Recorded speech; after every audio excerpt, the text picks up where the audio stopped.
let me start with just this, mostly so that I don't forget. This came into my, oh, hold on a second. Thanks for reminding me, Chloe. I always forget to share my screen. Okay, so the one thing that I wanted to start with was I told you all to go on Instagram and follow M.R. Corellis, Mr. Corellis. And if you remember me talking about this, he is the director of the storyboard department at the Academy of Art University. He and I worked together at Wild Brain many, many years ago, but now he's the director of that department. And like I said, he makes his living doing storyboards, just freelance, and he's so busy, and now he's running the storyboard department too. This came in. And I think that if you're following this, you could have seen this just the other day. So he's doing these drawings, and he's talking about concept sketches during script and story development, which he could have been drawing off meeting or not. It's kind of hard to tell, but there is kind of a dark light right here in the upper left-hand corner. So I think what he wanted to do is just post this to social media just to get it out there. But there's some really good ideas here. And I'm just going to go back. And one of the very first things that we started talking about doing thumbnails for any particular story was to just draw, was to just forget about the borders and just draw. And that's what he's done. He's got the monkey here just smashing the machinery, whatever. But you can see that he didn't pay any attention to the aspect ratio, but he did. When he put it in this presentation window, he just made sure it fit in a 16:9 ratio. So just keep that in mind. You know, the vast majority of screen ratios these days are all 16:9. And you can see that, once again, I think he's not taking this for his portfolio. He's taking these just for social media. But there's some fun things about a monster roller coaster going down the hill, letting off a bunch of fireworks. And that's kind of a cool thing.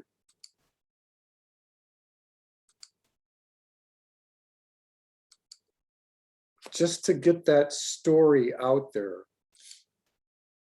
So what I think, yeah, let me show you the last one here. You know, they're all pretty good, but I think what this reminded me is that this is kind of an elaborated worm's eye view.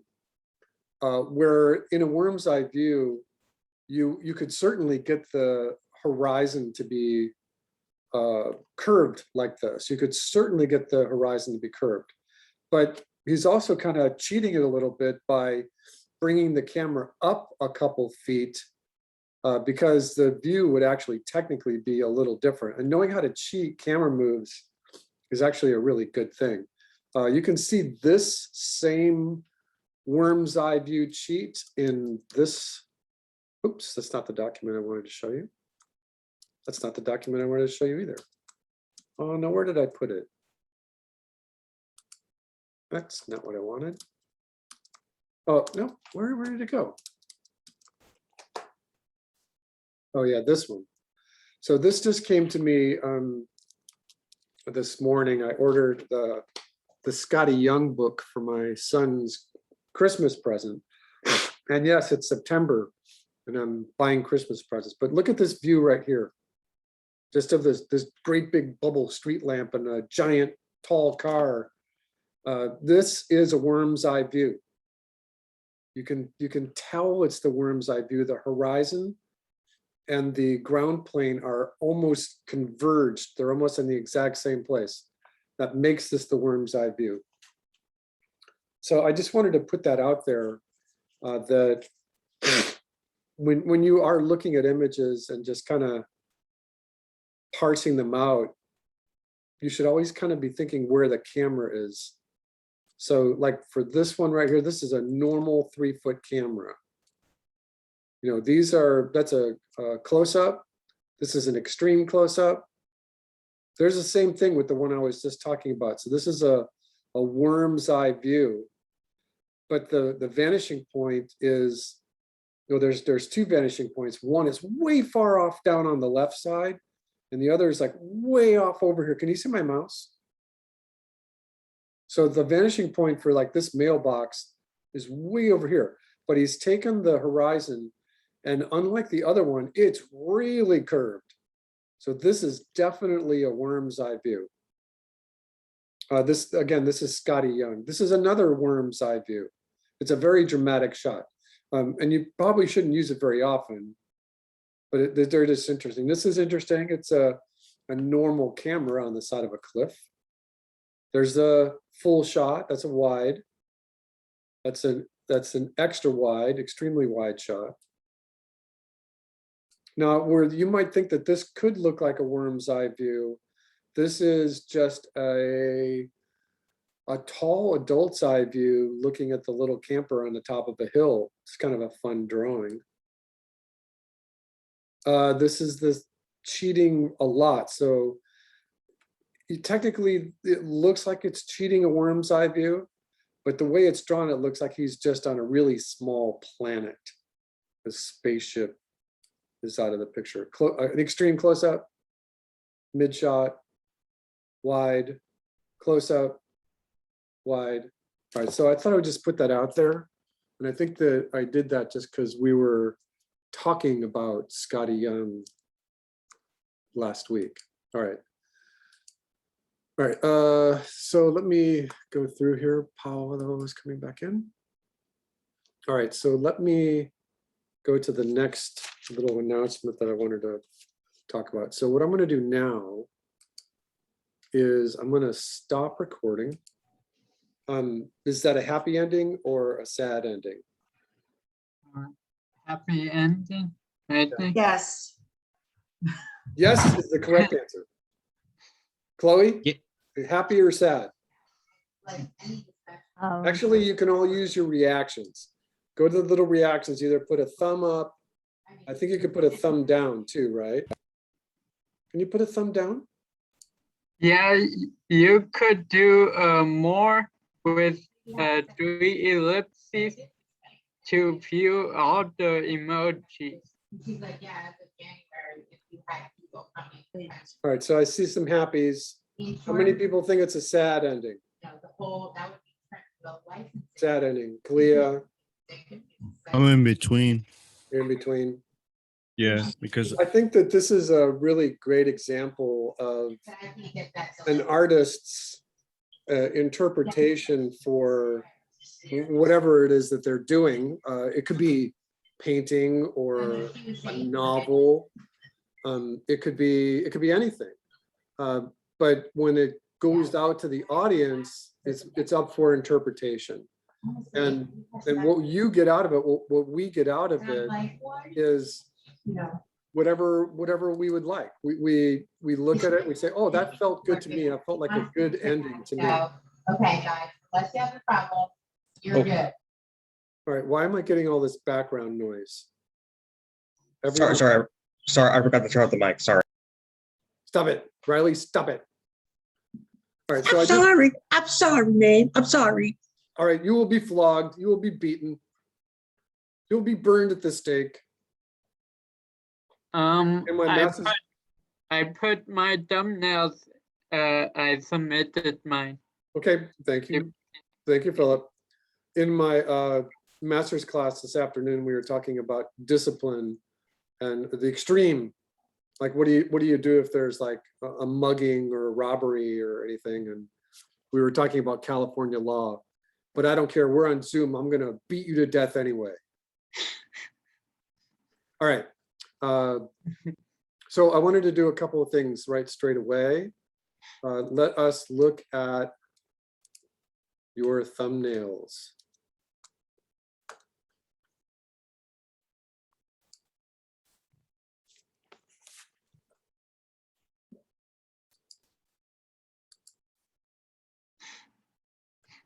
All right, so what I see here is this is September 2nd. This is Victor. Victor, I'm going to refresh my screen here. So Victor, we already saw this last week.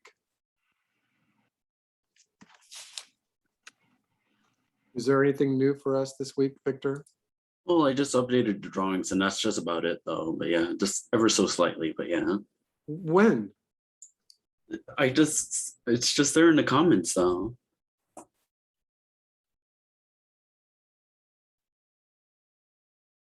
Okay. Okay, so this is not new though. We saw all this last week. Yeah, I just Remember, I like, wanted to see final thumbs today. all right. So you're behind.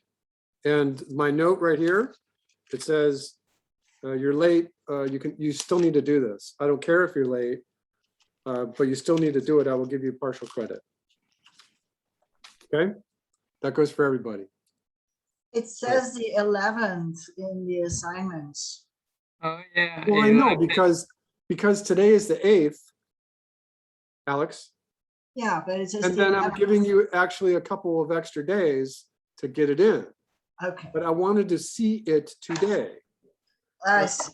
All right, Kalia. Go easy on me. This is my first time storyboarding. Okay. No, I'm yelling at Alex, but only because he asked me to yell at him. Look at, he's like, don't yell at me, Billy. Okay, so we didn't see this last week, right? No. No. Okay, so watch your file names. This should just be KW_1, KW_2. Okay, And my then bad. really, you should try to put this together as a multi-page PDF. It makes it easier to look at. All right, just before we continue looking at this, you break into 2 or 3 different aspect ratios. So please try to follow my lead. If you look in the little window up there, we talked about this a little bit last week. That you can draw freestyle, you can draw freehand any way you like, but then go back in and use the little cardboard template that I gave you, either a big one or a little one, to keep the aspect ratio consistent. All right, so opening shot, doors, a character runs by. Careful of your intended perspective, because it looks to me like you've got a sidewalk. And then this guy is on the near side of the sidewalk. So he is in technical close-up to the camera because we can't even see his knees. So that's the technical definition of a close-up. But then he reaches all the way across the sidewalk and all the way up the steps to grab the door. So that would make his arm like 10 or 11 feet long. So be careful of that. All right, so he opens the door, and then we see a cut. So is this a camera from inside the building now? Yes. Okay, so I think that it's just generally a good idea to have shot 6, panel 6, be a drawing of him going in the building, so that we know that he doesn't just turn around, because it could be interpreted that he simply just turns around right there. All right, and then this is his point of view now. So he's looking at possibly his date. And then the camera goes 180 on us. So one thing that you want to be careful of is just make sure your cameras are in the right place. And you do that by making sure that you have a map. So I did not see the map here. All right, so there's discussion, your sparkling cider, the waiter goes away. Your camera is doing a multiple 180s here.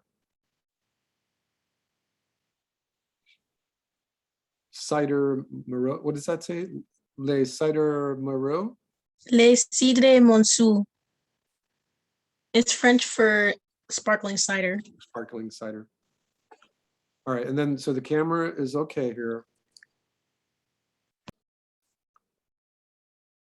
So she's talking away. He opens up the cider and pours it on her and then walks away. Okay, so I think your story is good. I think your cameras are in the right place. One thing that I requested was that these are thumbnails. And I think that what you're trying to do is get to the final lines as you're drawing them. So these are not thumbnails, these are like boards. And I haven't even really discussed doing boards yet. Because if I did, you would have heard me saying that I like to see the development of a background, a midground, and foreground elements in each story panel. So this is okay, the story is okay. I don't think there's anything wrong with it aside of that technical framing issue, but these are not thumbnails. These are like a first pass at boards. So just to know that. All right, can I see some clapping for Kalia, please? Either like this, or you can do the little hands and then zoom. Thank you. Kalia. Thank you, Kalia.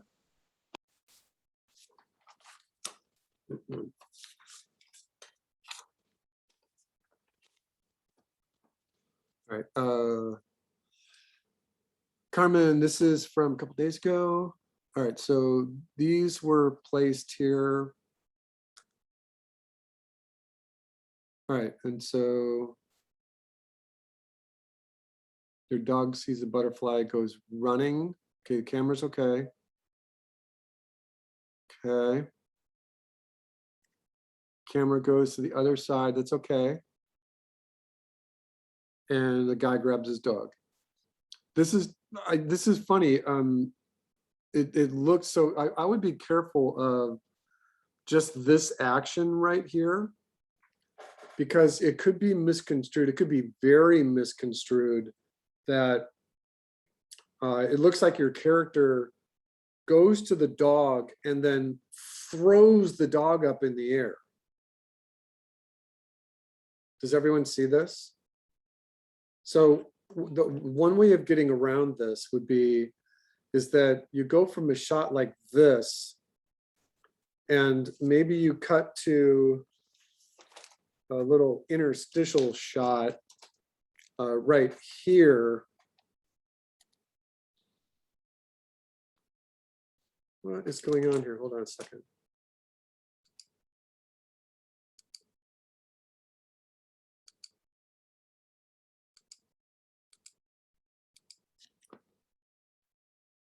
So you go, what is going on here? Oh, all right. I'm gonna have to probably fix this because I think I changed the settings in when I was talking to the Toon Boom people this afternoon. Actually, let me see if I can do it right now. Hold on a second.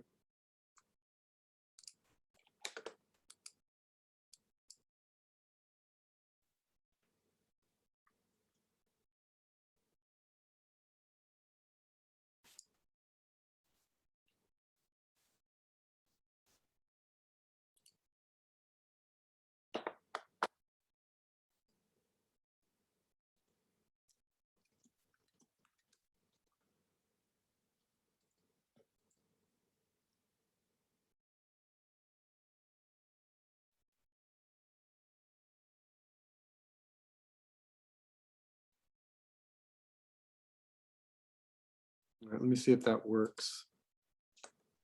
Come back here.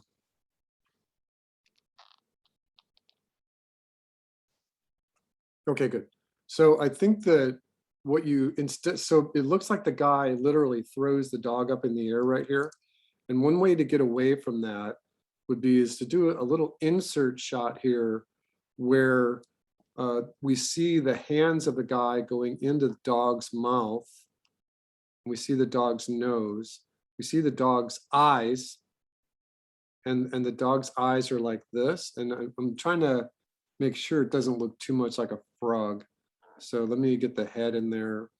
Again, I'm just sketching, and the ears coming down, and then do a change of expression, like right here. And one thing that you can do is you can kind of get the dog to look around. So his eyes go left and then right, follow along with me, and then back to the center, right? And then the dog's eyebrows are like, what? And then they become worried, like, what? You know, or or not, maybe not like that, maybe like this. One up, one down. Whenever you're doing eyebrows like this, it's always a good idea to let the eyebrows flow together. So if these eyebrows up here are actually flowing together, standard eyebrows would be like the mask that you would buy at Walgreens. It just follows the outline of a mask that you might find at Walgreens. So let the eyebrows flow together.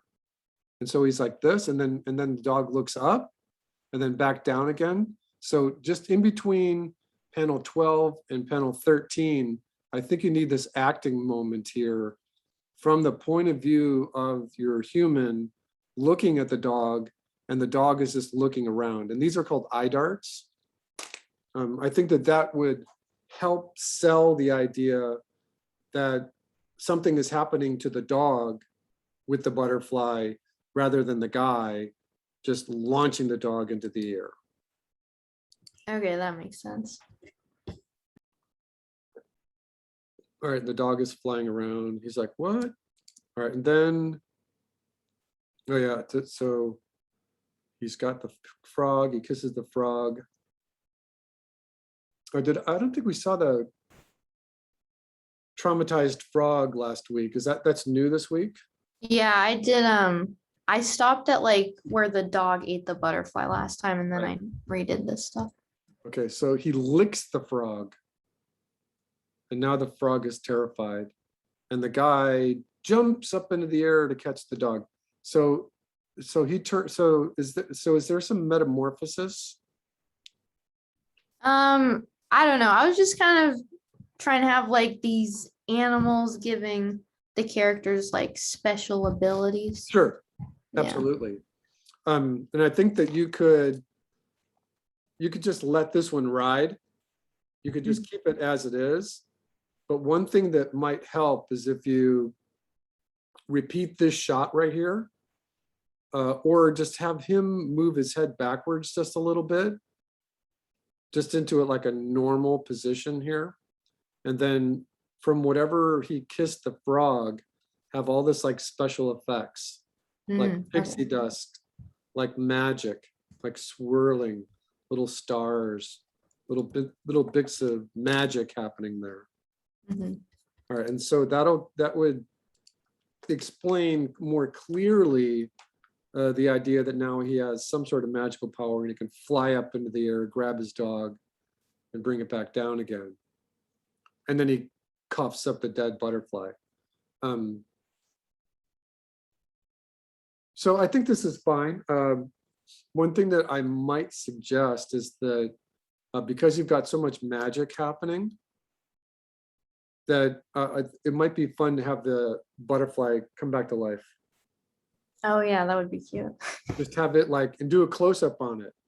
Do like an extreme close-up on the butterfly, and he's like, you weren't supposed to eat me, you stupid dog. Look at me, like in the wind. He's like, what? And then he shakes his wings off and flies away.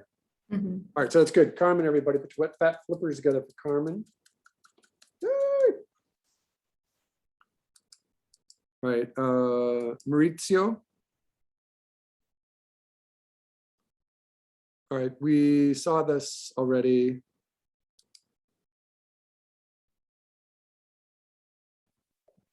Yeah, I haven't submitted anything new yet. It was due today. All right, Vivian. This is from last week too. I don't have anything. All right, you all have to get caught up here. All right, so Laura. This looks to me like you're establishing shot and you're kind of working out your map in the establishing shot, which I think is okay. And then your thumbnails. So I'm going to guess that this is a cat and he's walking by the plant. Yes. And there's a mouse and the mouse is coming out to get this piece of cheese that's right there. Again, I think that you can combine these PDFs into a multiple page. Okay. It's easier to see it. All right, so the mouse comes out, grabs the cheese, close up on the mouse. All right, so these thumbnails are okay. This kind of quality right here is good for a first pass. The cat looks like he sees the mouse and he's hissing, and now he's going to chase the mouse. Ooh, he gets the mouse, he kills it. And he knows it. No, he doesn't. He takes it over to his cat food bowl. Okay. So I think that that's fine. So that's fine. Oops. I think cats are allowed to do that. And I like how much room is around each one of these. I like the surprise ending. Okay, so these are good for thumbnails. So as you are looking at this for everyone, a couple of things that you would want to do is evaluate just where your camera is in each particular thumbnail and say, well, you know, I made a mention of this in week 1 and last week and the week before, really, about making sure that your characters are not walking on the edge of the screen. Oh, okay. It's very bad cinema. And you're so close right here that you should do one of two things. You should either reposition your camera so it's like the cat is a little higher in the screen, or because you're just still drawing thumbnails, one better appropriate way to do this is just with this shot right here is to get yourself into a mouse eye view. So we have worm eye view, right? Then you have an FEV, which is a flea eye view. But here you can use a mouse eye view. And then you can just literally write it in here, MEV. And then what that means is that if the horizon is right here and the hole is right here, then go ahead and draw your grid. Get that mouse right here. Okay. And then get the cat.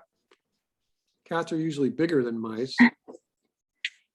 Get the cat over here and get it in the screen. So yeah, this is all the same thing. And if you have a story, so you know, I'll do that one thing again where this is the flea's eye view or the worm's eye view.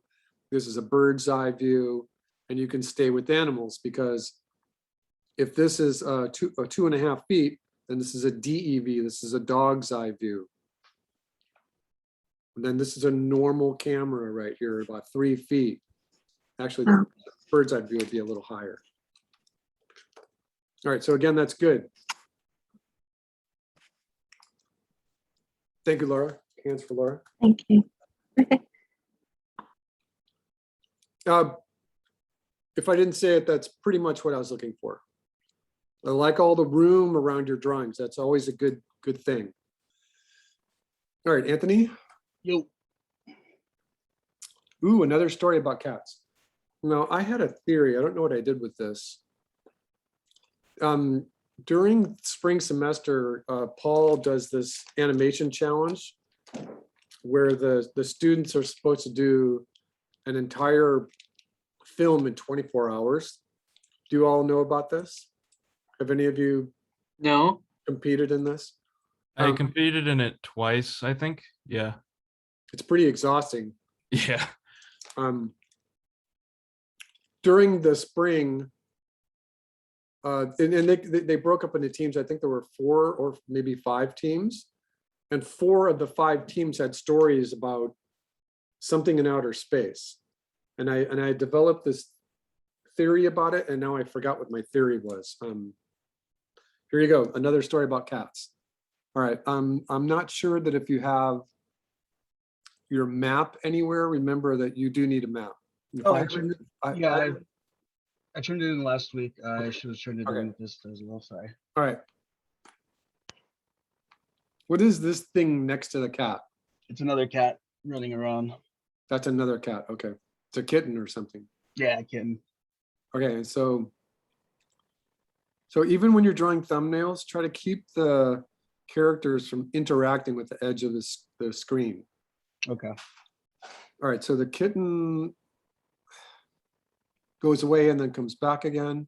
On the panel 3, the cat trips. He's Yeah, tripping zoom. here. Yeah.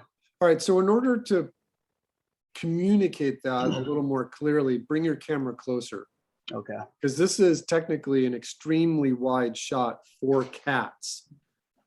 It would be a mid shot or a wide shot for humans, but it's an extremely wide shot for cats.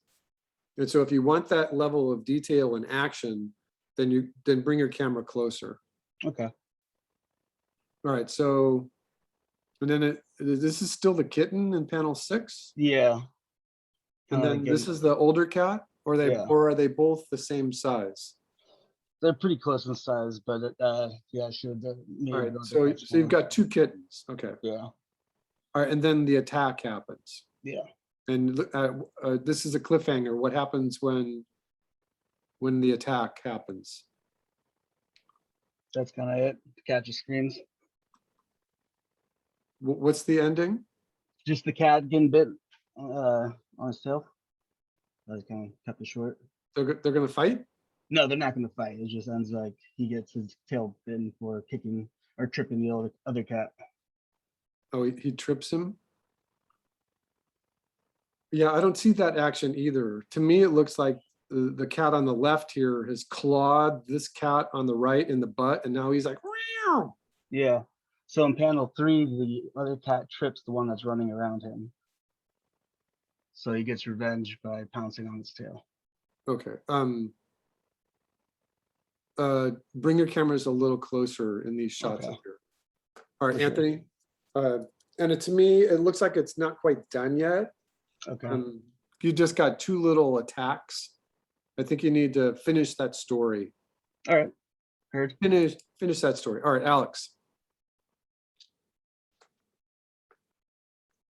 I'm reading your notes, your map, your script. Fireworks because happy. Same as before, so that's it. So what do you mean by blend to the end? I'm just looking at your That should be fade. That should be fade. fade. It's clear. I think it's clear in the thumbnails. Okay. Well, I just want you to be clear because Yeah, it's a You- German word that means fading. That slipped in. okay, so So I know exactly what it means. okay. So these all look new. Are these Yes, all- I read it the whole thing Okay, that's good. with all your comments. It took me, just for the record, it took me about 2 hours. Okay, that's not too bad. So Okay, and the drawings are good. I think that the use of color helps. I can't see it if it's just black and white. So Right, it's fine. That's fine. So the use of color is good. Okay, I'm reading. Okay, so you've got an octopus who's crying underwater, which is fine. If SpongeBob can cry underwater, then so can any other character. That's our one impossibility in the story. But that's why we're animating. So that you can do that. That's good. All right, hold. You've got the slug in there. This is great. And these are drawn with gestures. These are fine. All right, and then the symbols around the effects on the idea. So these characters right here are exclaiming with exclamation points and question marks. I think that's fine. That's good. You could do that. And then we cut back to our main character. You have a light direction. All right, so it's a gradual zoom out, gradual. So I just want to go backwards. Okay, so are they attacking the octopus? No, Or is the octopus? No, it says down here what they're doing. They're grabbing his arms and they're pulling. They're all grabbing and pulling.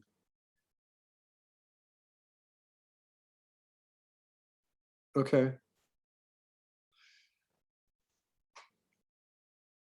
So did they move the octopus in space? No, he is sad because his arms are stubby and short and he can't dance. And Oh, I so his see. friends decide to help him and they pull his arms until his arms are long. Okay.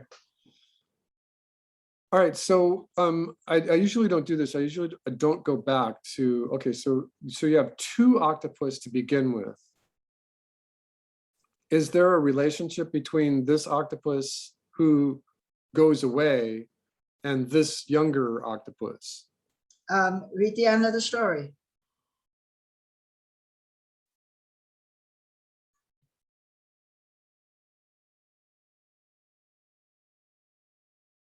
So it looks like that other octopus comes back and they dance and you fade into the credits. Okay, so this could be anything. This could be a mom who is upset that her son or daughter is born mutant, or it could be a girl who's shunning her lover because he has short arms. It could be anything, which is fine. It can be anything. It could be This is anything. not- This is not defined. All right, so I think that this is good. This is fine. I think that one thing that you could really do is to, in this shot, right, in between these 2 shots, is get this shot positioned so that the octopus is a little smaller. And then you can kind of exaggerate how short his little legs are. Make him even shorter in this drawing. So your horizon is about right here. And then your other characters come in and grab, right? And then this is still the same shot. And his head is in the same position. And then if you go back and say, what happens is if, so I'm going to Z out of this just a little bit, is that in right here, what you try to do is you make these as curved as possible. Because then what happens is that in the next shot, when his friends pull, you keep the head in the same place, you get the horizon in the same place, and now you put a little arrow right here in the boards. And you say, these guys are gonna pull, right?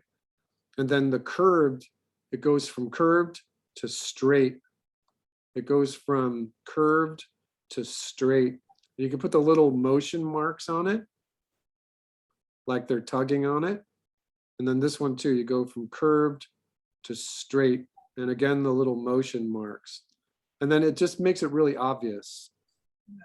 And then it's good that after they're done pulling them, then they can even pull them off screen, right?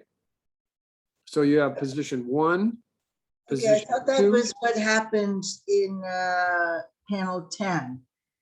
No, I know, but just follow along. In this story panel here, 010, you have position 1, which is the small, and then the grab, which is a continuation of 009. And then you have a second position here where they're pulling and there's little motion marks, and then they pull off the screen. They literally, the same thing, position 1, position 2, position 3 is off the screen, it's OS. Instead of just this, so right here you've got the characters pulling, but here they're pulling so tight that his legs are now straight. And then when you get to panel 11, now they're longer and more relaxed. So it's just a suggestion. No, that's really good. That actually solves my problem. I had a problem with panel 9, and now that problem has been solved. So this is good. So I'm Everything gonna- is good. Lots of space around here. You've got your panels numbered. You've got the shots numbered. You've got the slug in here. Use of color helps you define your characters and what the lines are, which is fine. And the 2 octopus are now happy with each other. Okay, so that's good. Can I have some hands for Alex, please? So that's great, Alex. Good job. I'll do my own reaction. See, the problem with doing this is that you have to kind of find where the reactions are. I did that. Oh, here, there. Okay, there we go. Yay, clapping. All right, thank you, Alex. Chloe. I'm late. I don't have anything new right now. I know it's not good. Okay, torture. I know you're Pain. gonna come bury things in the front yard. Okay, I'm gonna find out where you live and I'm gonna bury things in your front yard. I'm gonna hide. You're gonna hide. Your dad's gonna be like, Chloe, can we talk? All right, this is new, Magnus. Yes. Yeah, I redid the character design, like with drawing part. Okay, I think they look a lot better now. I think they're looking better. Mhm. Also on the boards, I redid the characters. Well, the thumbnails, not the Okay. boards. Yeah. Oh, that's a nice. We got a map. 180 degree. Okay. And thumbnails, okay. Slug, okay. Establishing shot. You have the word walking, Yeah. and what does this say right here in panel 3? Son asks. No, put that underneath. Oh, okay. That should always be underneath the board. You know, you get used to comic books where the dialogue is right in the space, but in animation, you either put it under the board or you treat it like it's a Spider-Man into the Spider-Verse, where the actual dialogue becomes part of the art.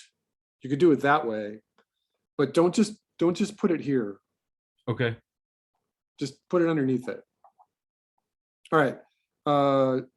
Okay, and so they're interacting. I think that because they're interacting, and because I technically haven't seen this before, that one thing I might suggest is that this is fine.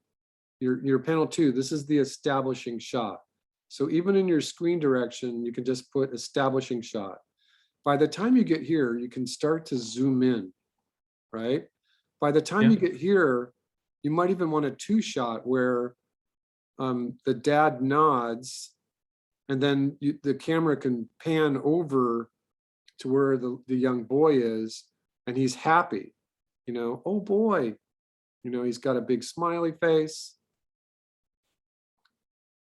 So you can show his reaction a little more clearly than you are here in an extremely wide shot.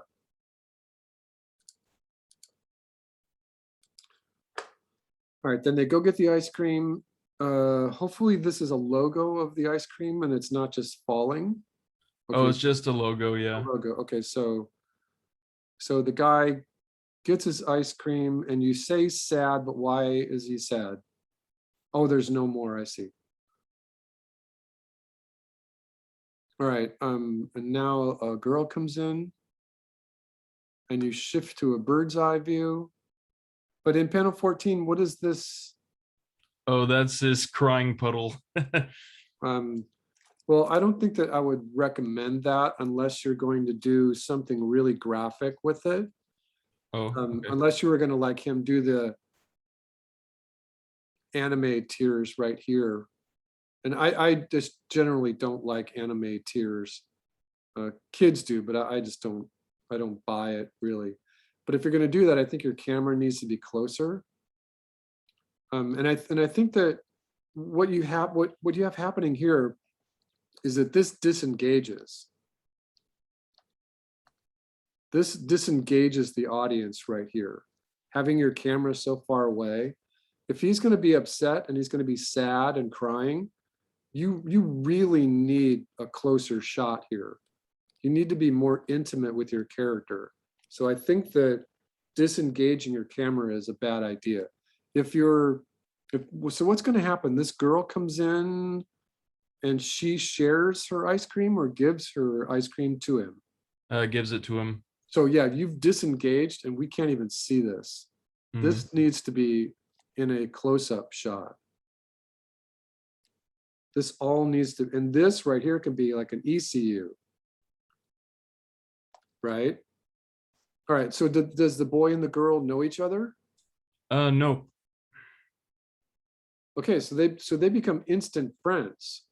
Yeah. And I think Pretty that you have acting that's going on here that you're not showing because your camera's too far away. And because these are just thumbs, right? T for thumbs, Mhm. that I would recommend going back. And you can start out wide. You can start out wide here with the girl, but then you can zoom into her. You can push in and stay there. You can cut here between her and back to him, but remember that you're setting this up. And so if you have your map where the ice cream is here, the dad is here, the boy is here who turns around to interact with the girl who's here, your 180 line is here, and now your camera's over here, that what that camera sees then is the boy should be on the left and the girl should be on the right. And that, that's correct. You've got all this, but I think that you can also cut to this camera to do an ECU on the boy. And you can cut to this camera too, to do an ECU on the girl.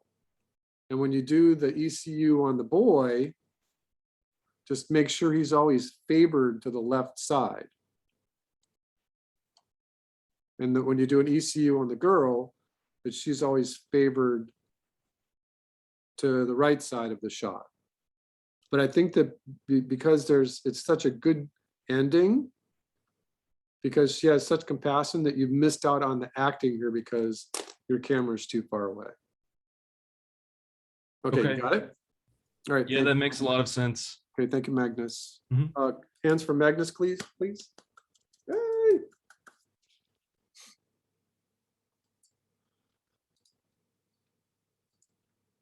Kyle.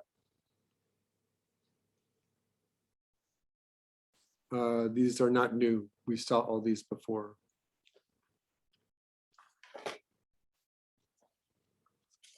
Kyle emailed me earlier this afternoon. He's got an emergency. Jose. These are from last week as well. All right, we already talked about these. Emma. These are from last week as well. Riley. Yes. Okay, these are from yesterday.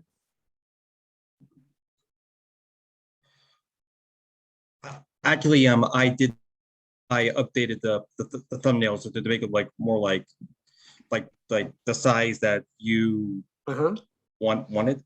Okay, let me take a look. All right, are you, okay, slowly zooming into the aisle. Okay, good. All right, and then the character comes in, you cut to a side view.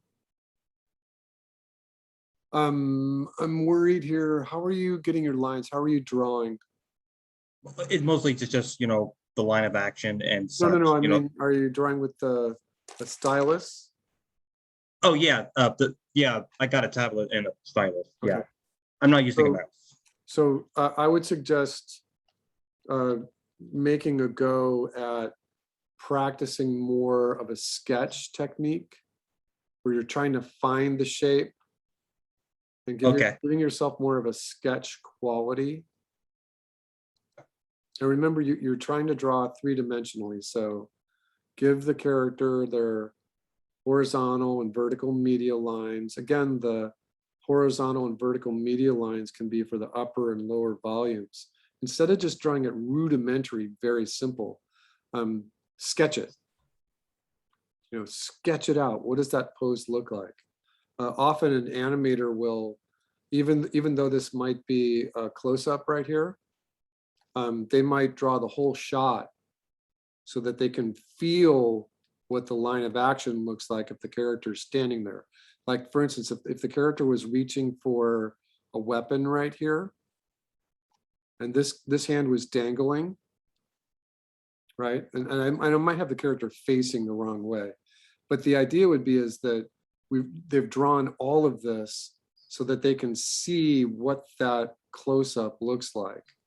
Especially, it's just a thumbnail. You're not investing huge amounts of time. Okay, does that make sense? Okay. Yes. So clear the drawings. All right, so he then goes up to this little amulet. And again, I think you've got the right idea by drawing quickly, but if you sketch it, you can put more information in there. You can give us the horizon. You can give us a nod to the perspective in the shot.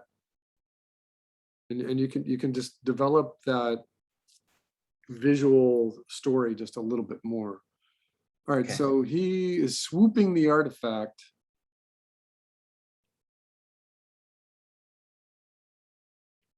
All right, and then there's a huntress that comes in and he's running. So what, are you still working on this? I'm still working on this. I'm still working on trying to make what the pirate looks like, and then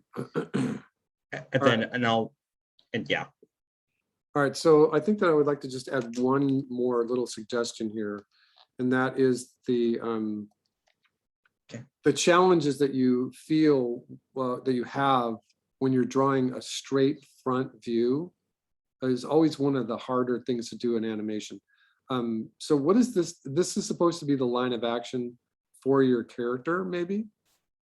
Well, it is. Okay, so Yeah. technically what happens is I'm going to just draw a couple of sketches for everybody.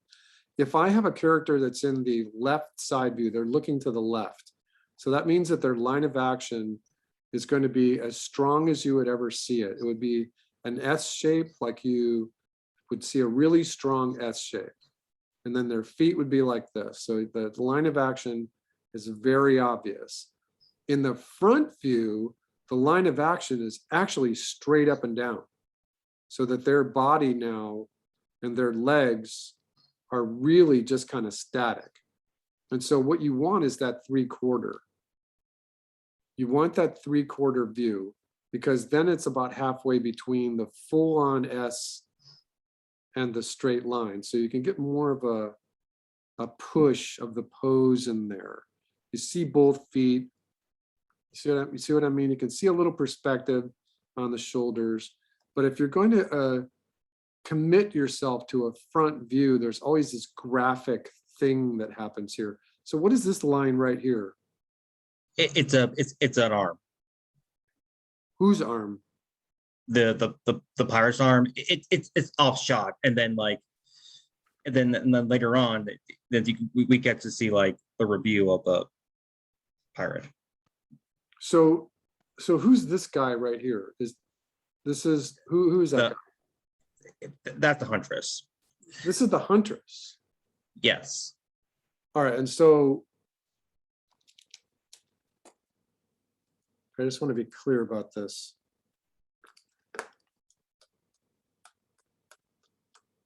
All right, so this is the huntress who's coming in. Yes, it's coming in, and then she was about to get this treasure, and then all of a sudden the pirate swoops in, and hijinks ensues. All right, so he hightails the heist. Yes. All right, so I think that what you definitely need is your map. You're gonna getting yourself into cinematic trouble here, because I thought like I already got the map, like I think it was like a week ago. I know, but here you put your huntress, right? And here is the amulet. Let's put a little dot right there. And now what did you call this guy? The pirate. The pirate. And so now what's happening though is if you study this, the pirate comes in and grabs the amulet right here, right? Yeah. So that means the camera is between the pirate and the amulet.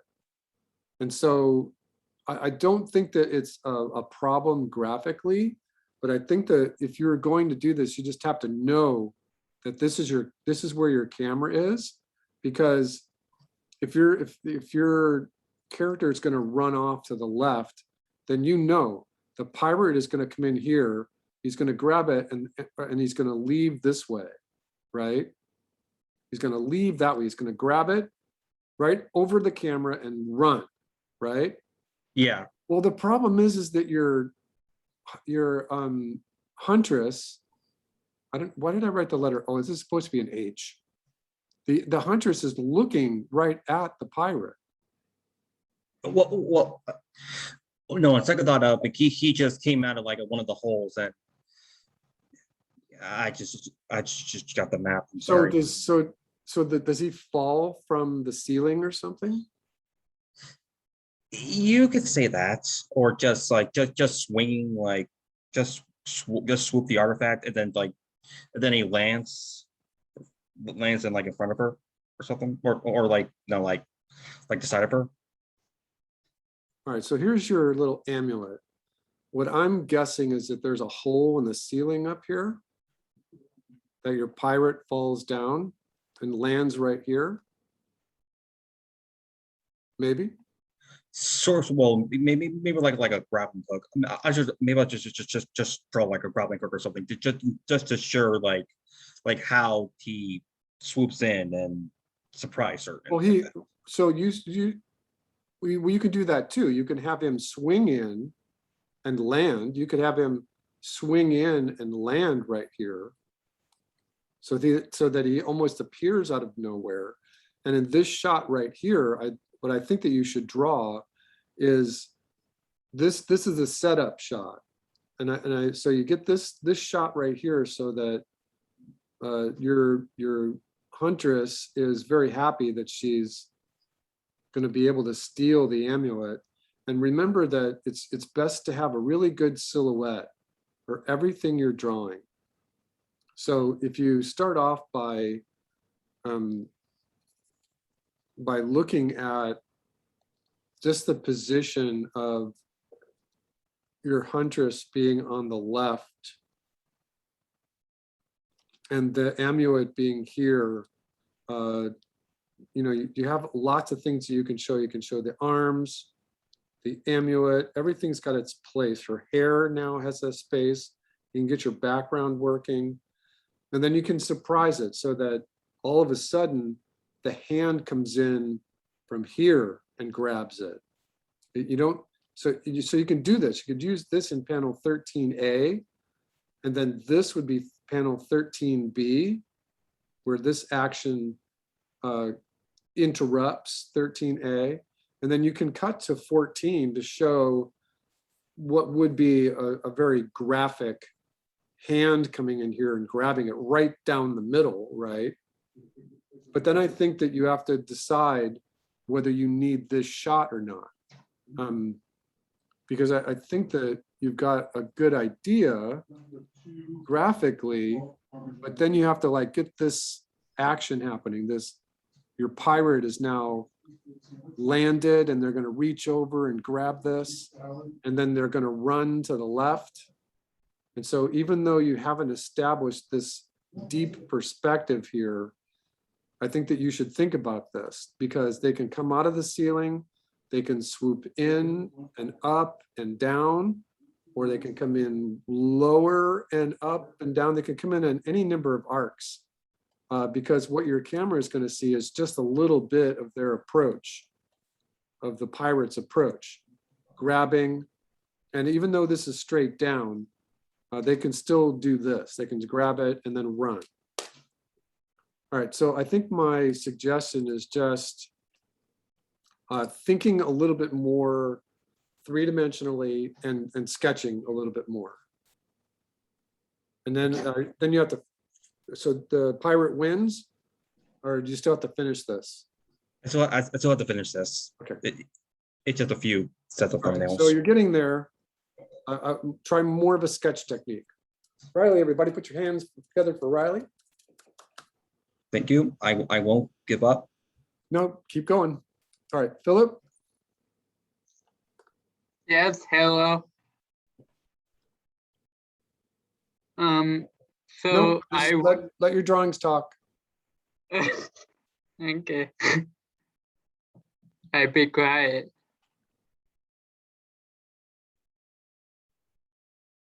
All right, you've got a lot of things going on with your map, which is okay. Dog runs, man walks, plays, ice cream, dogs and ice cream. It's like the theme, cats and dogs and ice cream. It must be late summer or something. All right, car drives, okay, human waits. All right, so I think in this condition, your thumbnails are just a little too small. They're hard to see. Oh, yeah.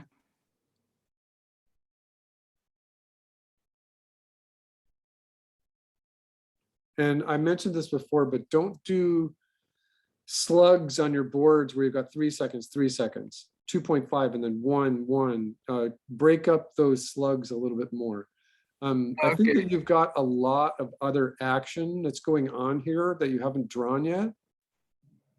And even though you are just thumbnailing, I think that you should still get the basic shot, get your horizon, and do the steps properly. Put in your perspective on the ground plane, put your perspective in the sky, and then for whatever you're drawing, if there's a car in there, draw a box for the car, draw in the wheels, you know, whatever it is. So I think that these are just, they're just a little too graphic, and at the same time, there's not enough information in here. It almost seems like you're drawing a side view of the cat right here, and then this is like a top-down map of their path. And I think that if this is the path up here, I think that what happens in your map is that the path is actually in perspective. Yeah, I tried to put it in perspective for panel 3. So practice doing something like this, where you draw the cat and the cat is running. Mm. And if you need to, you can always jump over, and I don't think I can do this. Let me see. No, I can't do it. Let me do this.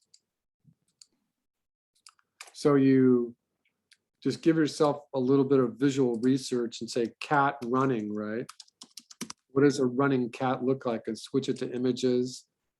And so get these kind of drawings for the cat running in your boards, rather than just a cat who looks like he's floating, because he's not floating, he's supposed to be running. Yeah. And so it's a different line of action, it's a different weight, it's a different performance. And I think the absolute incorrect thing would, I have never drawn a cat before. Well, you have a story about cats, so go over to do your research. What does a running cat look like? This is Muybridge. This is Edward Muybridge shooting a running cat 100 years ago. And animators have been using Edward Muybridge's reference for all kinds of animals and humans for 100 years. His most famous one is the horse. And I don't think I want to go See into the guy who proved that horses get all their 4 feet off the ground at some point when they're galloping? Yeah, and it was the end of that lecture is that the two gentlemen that made that $1 bet, one of them was Leland Stanford, and he is Stanford from Stanford University. And $1 in 1905, whatever year it was, amounts to like $1,000 bet these days. All right, so you still need a little work here, Philip. Can I have some hands for Philip? Practice doing thumbnails, and if you need to, you could switch this to cat running thumbnails. See what happens, right? Okay. And just see what happens. I'm not getting a really good.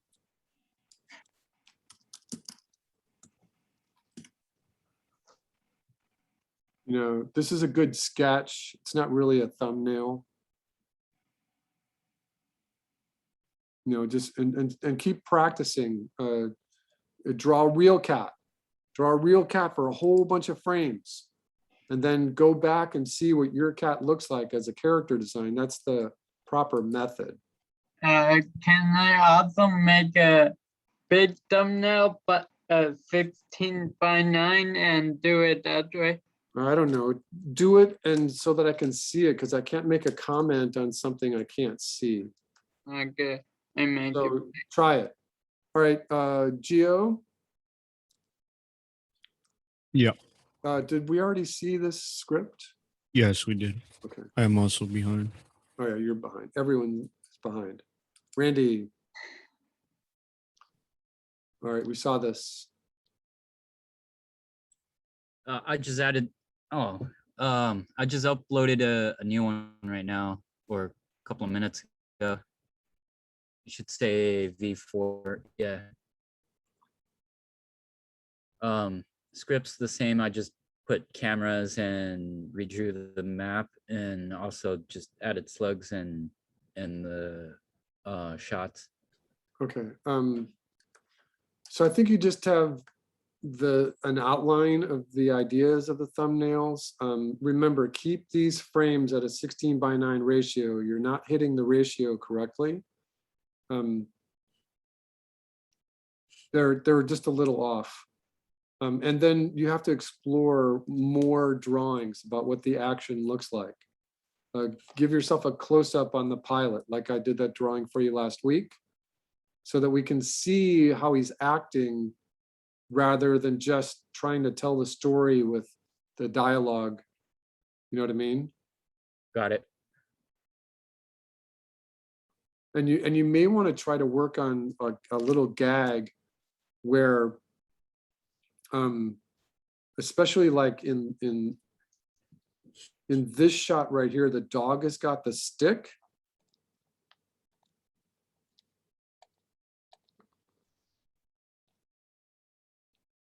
So I think that the audience might be just a little confused. So he's jumping up and down here. He's trying to signal the plane. So the dog has the stick in his hand for panel 5 and panel 6, right? Where are these two characters here? You know what I mean? Got So I would put the guy maybe here, you know, and so he's like, hey, right? Over here, and then the dog would be like over here. I don't know, is the dog drawing? You know, maybe the dog was just finishing the other L. You know what I mean? Yeah. You could also play it that instead of saying hello, that he spells out the word hell. And the guys in the plane are like, oh, I'm not going down there. That's hell, right? I don't know. It's you're making a gag on the fact that the word is not finished or that they misspelled hello. So you might want to, as a storyteller, you might want to just explore that notion just a little bit more. Remember that your slug should always be on the lower left. This should be your shot number. The upper right should be your shot number, not the slug. Always on the bottom right. All right, can I ask hands for Randy, please? Hands for Randy. All right, Paula. Yes. All right. This is not technically a map. This is technically your master shot. Oh. And again, try to get the PNGs into one multiple page PDF. Watch your file names. Okay. Or you're going to get me mad because you've got spaces and you've got too many letters.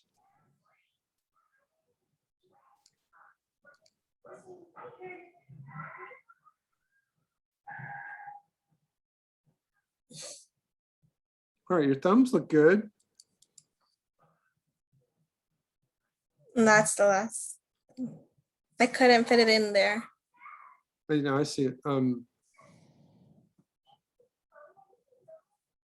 All right, so the dog was sleeping and dreaming of a bone. And then there's a treat. Mom gives him a pat on the head and a treat. And then he goes back to bed. Yeah. Excited. I think the story is simple enough. I think and your thumbnails are getting there. Yeah, I think they're getting there. All right, can I have some hands for Paolo, please? Yay. All right, so good. I'm happy with that. Tristan? Map and the script are the same. It's just the thumbnails are different. All right, I got the script.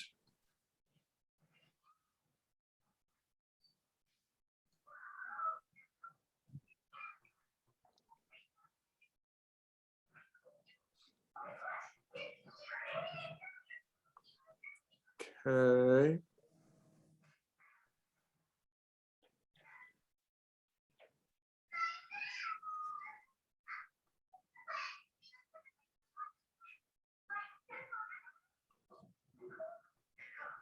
All right, so I think that you've got part of the right idea. Just to be consistent with everybody, I think that what you really want to do is work on a style of drawing that is more sketch-like. And so instead of trying to find the final line, right, for whatever drawing you're doing, just by drawing it once, work on that sketch style. Work on getting that line of action correct, giving his body a lean or a push, getting the arms to be asymmetrical so that he's got more of a dramatic pose. So this is your werewolf, right? Right. And so everything should have a good silhouette to it. You should have nice area between the neck and the shoulders and the body. And even though it's so what is this squirrely line right here? That's supposed to be the bush. The bush. So, you know, if it is a bush, then draw a regular bush. Let each line of the bush make sure that it doesn't have a tangent to any other line. So each line of the bush lives by itself.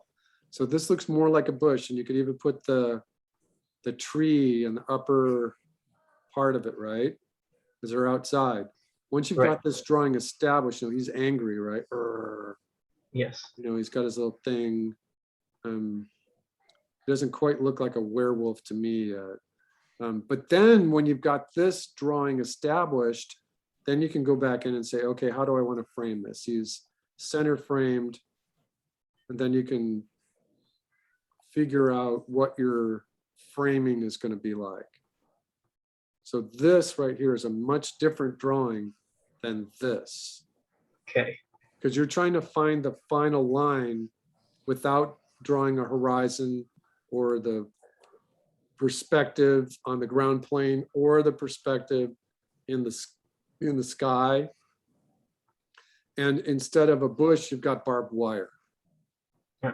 So remember that everything you do, everything you draw, especially if you're going to draw so rudimentary, ends up being an icon. So this ends up becoming either a spring or barbed wire. And this is more bush-like to draw this, something like this. And I think that the other thing that you need is more shots, more panels per shot. So whatever's happening, you need a couple more drawings to explain what's happening in shot 3. All right, I'll do that. All right, got that? Okay. All right. Did anyone else upload while we were talking? And so that I technically missed you?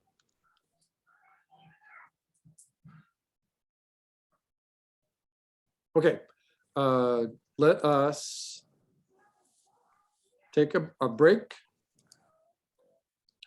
So that, once again, just to reiterate, those 5 things that we talked about on the first day: drawing and art, all art, characterization, story, cinema, and animation. You all have that handout. All 5 of those engines have to be running at the same time. Cinema, so I wanted to spend just a moment. Actually, the Australians call it whinging, complaining, just about something that occurred to me. When my son was in his sophomore year in high school, George Washington High School here in the city, he decided to try out for one of the high school plays, and he took a role, and he was brilliant. I believe he was Tom in the Glass Menagerie, and he just nailed the performance. And it was at that point when I realized that his older brother, my son Nick, he was doing Shakespeare at Lowell High School, and then my son and daughters are 3 years apart from each other. And so for 1 year, my son Nick and Catherine would have been at the same high school, except that Nick had already graduated and gone on to UC Santa Barbara. And then she went to Lowell and she was doing Macbeth. So all 3 of my kids became Shakespearean actors. I'm like, holy smokes. Was it me as an animator telling them that all their drawings had to be animated? I'm like, no, I didn't want to do that. But the last thing I wanted was my kids to be animators, because it's you got to just love it. You just got to want to do it, rather than me telling you, you've got to be a doctor, Chloe. You are going to be a dentist, and there is no question. Go to your room and think about it. But they all took to that animation, that acting card really, really generously. And I was speaking to Granger, my second sons, and they're twins. Catherine and Granger are twins. To the acting teacher, who's their English teacher as well. So he's doing English and drama, which makes sense. And he was just gushing about how Granger's performance was just like so generous and so spot on. The Glass Menagerie was a huge success, and there were 25 people in the theater.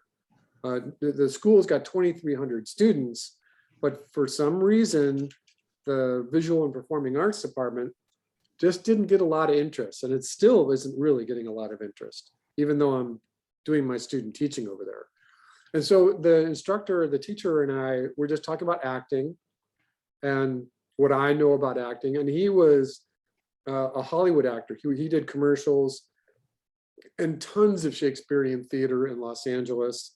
And then he moved all around California. And he knows his acting really well. He was a professional for 10 years in theater in Los Angeles. You don't know him. He was never like in a movie or anything. But we talk about what we like and what we dislike in film, from a directorial point of view, from an acting point of view. And I always like to go on that rant and start whinging about really bad actors. Julia Roberts is the worst. She's flat. She's unappealing. She's beautiful, but she just cannot act. She plays the same character in every single movie. And that would be fine. But the reason that I hate her is because she's mean to the staff. And all the rumors went around Hollywood that she's mean to the gaffers and the assistants and the assistant directors, the first AD and the second AD. And you're allowed to be mean to the director. That's your job as an actress, is to be mean to the director. Get your point across. But you are not allowed to be mean to the catering people. What are you doing? You're not allowed to be mean to the people who are serving you your lunch. Absolutely. You have to be mean to the paparazzi. That is written in their contract. If you're nice to the paparazzi, then that's weird, right? You have to be mean to the paparazzi. But being mean to the crew and friends of friends, that's just unacceptable. And it went on for years and years and years. And now couple that with the idea that she only plays one character in all her movies, it's like very, very easy to dismiss. as an actress. I'm not going to go see that movie. She's in it.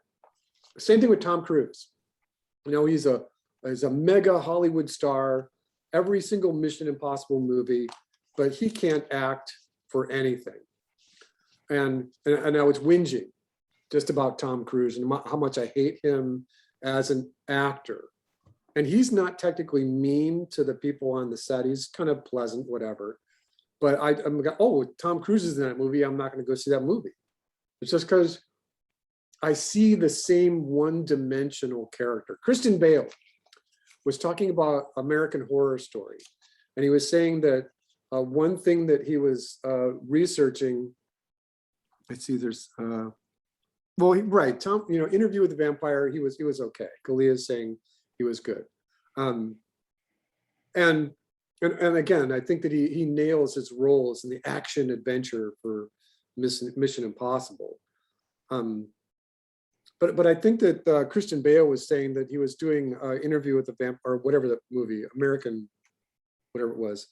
And there was it was right at that same time when Tom was on the set with Oprah Winfrey, and he was just gushing about Katie Holmes. And he was screaming and laughing and jumping up and down. And you probably all maybe have seen that little clip from his actions on set.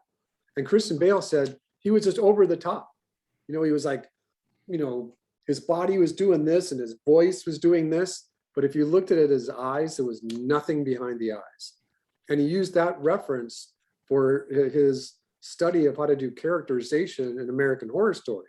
You know, how to remove that generosity of you knowing who your character is. And so I think you just want to know that. You want to make sure that you are at a point now when you have to want to know why you like a certain actor or actress. A range. Look at Robin Williams. He had an incredible range. Look at Philip Seymour Hoffman. An incredible range, playing comedy all the way to serious. And then pick your favorites. You don't have to fall in line with me, but you should know that you should have a hypercritical eye about why you like something in terms of acting, why you like something in terms of animation. And you can say, oh, my favorite movie is Nightmare Before Christmas. Why? You know, study the animation. Look at the animation in Nightmare and compare it to how much smoother the animation was in James and the Giant Peach, because it was that same core group of animators who went from Nightmare to James. And they honed and perfected their skill. And then they all went up with Henry to Leica, and Coraline was just beautifully animated. The Box Trolls is incredibly animated. You know, okay, the story's a little weird. I think Tony Stocky tried to do too much with a big book, but the animation is incredible. Coraline, the Kubo and the Two Strings, it's just absolutely astonishing. The animation is crazy beautiful. Go 2D. Why do you like the Iron Giant?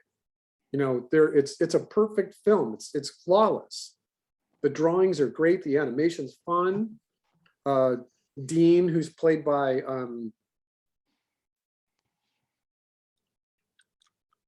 New Orleans musician, I can't think of his name at the moment. There's different styles. In an animated feature film like that, any animated feature film, one character is going to get a group of people that stays with that character through the entire film. So when John Pomeroy and team were doing Mushu for Mulan, they stayed and did Mushu for the entire film.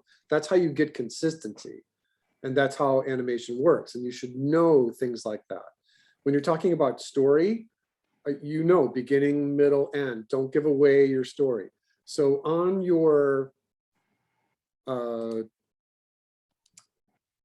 invitation to your Pinterest board, my Pinterest board, I just put this little thing in there over for the last couple of days about, everyone tells you to write about what you know. Yeah, it's tried and true, whatever. But take the writing from a deeper level. I found that the better practice is to simply write what frightens or haunts you. even, I know a sign from a bulletin board in my office that reads, write what scares you. And I've learned that tapping into that, I'm just reading what it says right there. What is that character that you're drawing for a storyboard, for a story? What are they afraid of? What terrifies them? And I think that this is a really, really good first approach to character. So I wanted to make sure that you all knew that I was pinning a bunch of things in there for you. Character design. This is a really great place for you to see lots of different styles. I have a lot of Scotty Young in there, sorry. Looks like I pinned the same drawing twice in a row. But there is a lot of different things in there. Lots of different things. And the study on silhouette. Make sure that every single pose you ever drawing has a really interesting silhouette. Look at this stupid monkey. Every single part of the monkey is drawn with a really wonderful silhouette. Absolutely the best. And that goes back to this. When you're designing your character, study that silhouette as a really, really, really small drawing. All right, am I making my point right here? Everyone getting to the point? All right, so, and I have these little notes that I wanted to rave about right here, because I want to get back to the idea of acting for just a moment. We had talked about average shot length. And yes, in American cinema, there is, like I said, it's anywhere between 3.5 and 5 seconds average shot length per shot. And it's written, and that timing has gone down from 1920s and 1930s all the way into the 2000s, just because digital is much easier to shoot. Some directors still want 70 different takes, and that's just incredible for a director. But I think that what I want you to take away just from this little bit of lecture right here is just what it takes sometimes to put a film together. So what I want to do is I want to go back to my Tom Cruise argument. I think he's really one-dimensional. He is not that articulate of an actor. And again, I'm going to go back to my son's director, who was telling me that he wasn't as offended by Tom Cruise as I was, and that I should watch the movie Magnolia. Has anyone watched this movie? Anyone seen this movie? No. 1999. And I was like, okay, all right. And he was bugging me. And we went out for drinks or something. And then we saw each other at the school on the stage. And he said, hey, did you watch that film yet? I'm like, well, I saw it. I went on Internet Movie Database and I saw that people like it. It's getting an 8.0. I know this is William H. Macy. It's directed by Paul Thomas Anderson, who, if you just right click, Paul Thomas Anderson had done a bunch. He's not really extremely well known as a director, but a lot of the stuff that he does is like the videos, music videos. You might have seen a movie called Boogie Nights. Here's Magnolia. Here's Fiona Apple. He's doing music videos, music video short. He's doing lots of video shorts. So I'm like, okay, but I hesitated on seeing Magnolia because Tom Cruise is in it. And I was like, John, how could this movie be great if Tom Cruise is in it? And I told him yesterday when I was at the school that I finally had a chance to watch Magnolia. And so this movie is weird, just to begin with. It's cohesive only up until the very end of the film. It says a bunch of mosaics, it says, an epic mosaic.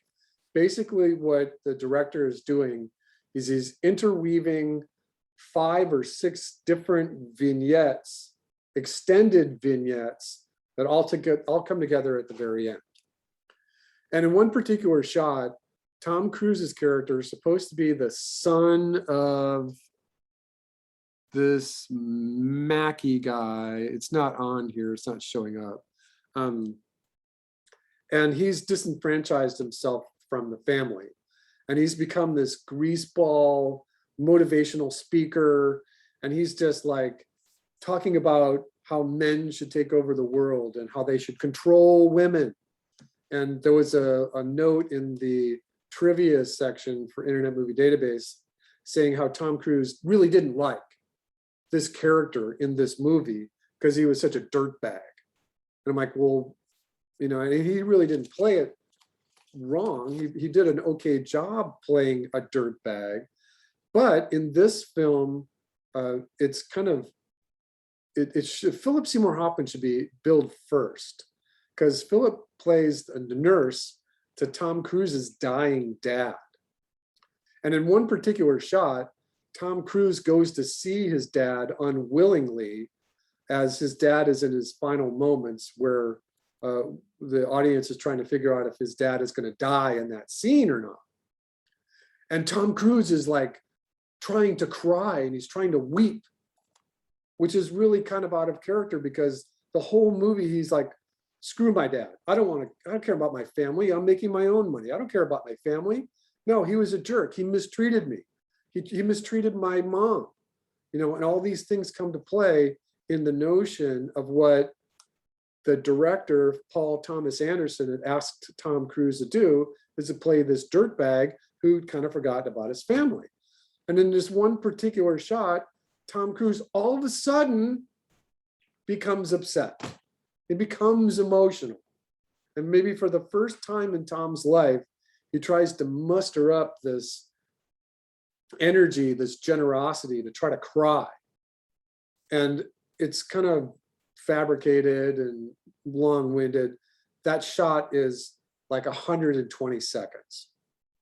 And I'm like, oh my God, Tom Cruise, you know, the acting was incredible. And I'm like, oh my God, he was hiding his face in the sheets of his dad's bed. And I was like, oh, give me a break. It was only okay. If you put all the other stuff you know about how crappy of an actor he is, and then compare it with how good of an actor Philip Seymour Hoffman is, he's on the same shot. He's the nurse, and Tom asked him to stand in the background. So here you've got Philip Seymour Hoffman standing in the doorway about 20 feet away from the bed where Tom Cruise is crying over the dead or the dying dad that he doesn't love anymore, and just do whatever. It's a throwaway shot, 120-second shot, a minute and a half. I timed it. And in this whole thing here, if you go like this and just say, who is this Paul Thomas Anderson guy? There's a little thing in here. Oh, wait, like, did I put it right there? Oh, no, it's right here. That Anderson is known for his use of long takes in his films. So that's his thing. So here he is asking Tom Cruise to do this incredible bit of acting. And instead of like acting through the greaseball transition into being upset about his dad, he hid his face from the camera. I'm like, okay. And so when I confronted my son's acting coach about this, I'm like, he wasn't really acting. He was kind of hiding his face and he was pretending to cry, whatever. I think that you should watch this movie for the ending of the movie, because the ending of the movie is crazy. It has nothing to do with Tom Cruise. It has everything to do with John C. Reilly, who is the actual lead in the movie. And this is the funny part about Internet Movie Database. John C. Reilly is like the lead in the movie. He kind of ties a whole bunch of these plots together. He was with Will Ferrell in Step Brothers, if anyone ever saw that movie. You know, and he plays a cop in this movie. And he does really well in it. But it all comes together at the end. And the ending is like, okay, this is a weird, wonderful ending. It would have been a horrible movie if Tom was in it. All right, so one more thing, and that is that if you do this, and then you go down here, and you go to, well, Tropic Thunder was interesting because he played Les Grossman, which was actually one of his best acting moments in Tropic Thunder. He's in full makeup, he's a bald guy, he's angry. Okay, Tom is always angry, but he's really, really good in Tropic Thunder. I thought that was his best role. But in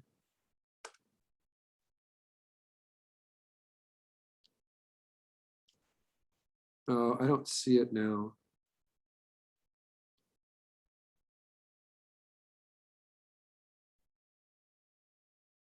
Where is it?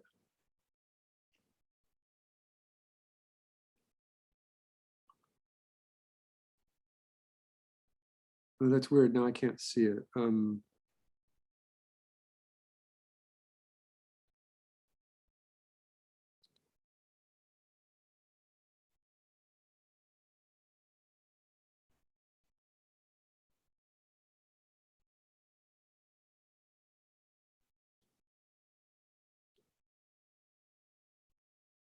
All right, I'll have to come back to this because I forgot the movie. It was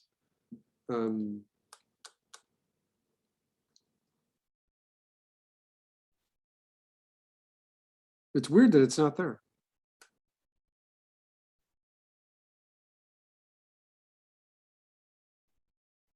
I wanted to make this point just to wrap up my argument.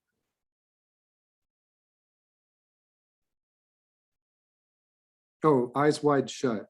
So in 1999, so this was before, that's what confused me. It was before all this other stuff that he had done, before Magnolia, all this other stuff. This was Stanley Kubrick's last film. In fact, Stanley Kubrick died before the movie came out.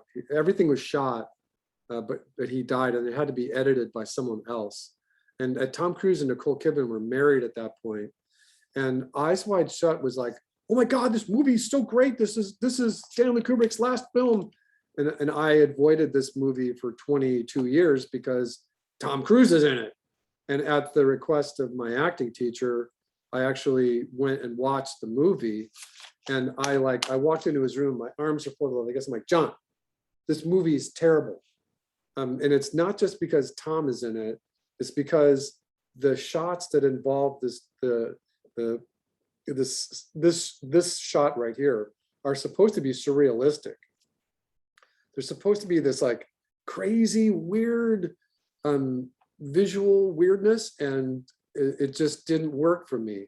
And that's why the rating is only a C instead of it's Stanley Kubrick's last film. So, you know, as you go through your life, I want you to formulate strong opinions about film, both live action, animation, actors, because you are an actor. When it comes to doing, that's the movie I'm watching right now. I'm watching Almost Famous.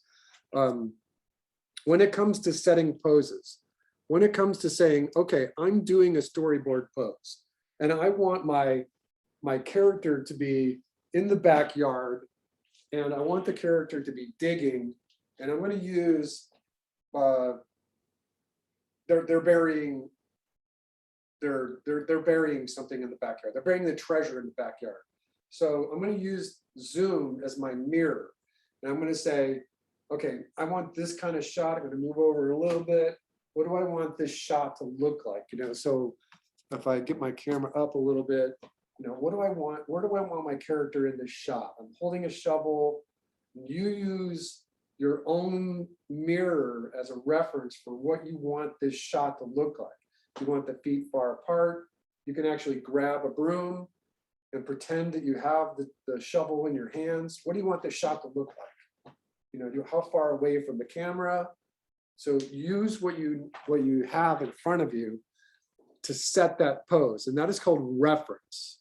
And you should always be doing your own reference, even if you don't have a camera or a wall of mirrors. A typical animator will give anything to the performance. They'll say, what do I want my character to be doing? You know, if they're at a carnival and they're doing one of those hammer the thing games, then what do you want? Where do you want your character? Do you want them in a 3/4? Do you want it right in the front? That would be really hard. Do you want this 3/4? And study what this pose looks like just by looking at yourself. Are your knees bent? Are your hands over your head? What does that shot look like? So what I'm saying is get out of your chair.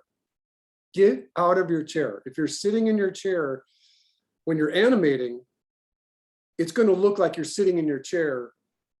Your characters are going to look like they're sitting in your chair. I'm serious. if you're doing storyboards and you're just sitting, like Alex, did you pretend that the octopus was going like this? You should act out your shots. My mic was on. I actually embarrassingly did. Good. And I think it shows a little bit, right? So act out your shots. Be generous. Figure it out. What do you want this shot to look like? So know what your acting should be like, because if your acting is not in the storyboards, your animators are never going to give it to you. Because if you're the storyboard artist, you are handing over your storyboards to a team of animators. And if that pose is not in there, whatever that, if it's not in there, your animators are not going to give it to you. And that's what I mean by driving the story. If you want lots of squash and stretch, then you're going to have to draw it in the boards. And so let me just do this. So let's just do a little quick thing here. I did a cat thing here. So I did 2D animated cat design drawing. And I'm getting some stuff, I'm getting some stuff. Cats are hard because I know a bunch of you have cats in your first story, because they're so common and it's hard to make them different. This is not a cat. But if you jump over and use a board on your Pinterest board, and like I have a cat board, and I try to confuse Pinterest by putting cats and bats together. And so I have cats and bats together. I have tons of cats and tons of bats, and cats that look like bats. And I get some crazy stuff. I get some realistic Federico Barucchi bats. I get some illustrations, some stuff. I get lots of crazy, look at this one. It can be really simple. And so this Pinterest thing is a good thing. There's a regular drawing of a cat. Learn how to draw a real cat and then extrapolate what those cats look like in your own character design. They can be really simple and really elegant, but guess what? A simple, elegant cat is really hard to design. Cats are not easy because they're so common. You have to think outside the box, every single proportion, every single little shape. So I have a cat board. Oh yeah, and then here's Hey Hey, right in the middle of my cat board. And look, a guitar right in the middle of my cat board. Now, I don't know why I do that. I'm not going to try to explain it. But there's some good cats in here. And because of this, they trend on my regular board. So if I just go to a regular Pinterest thing, well, now that I looked at cats, it should show me some cats. But it's not.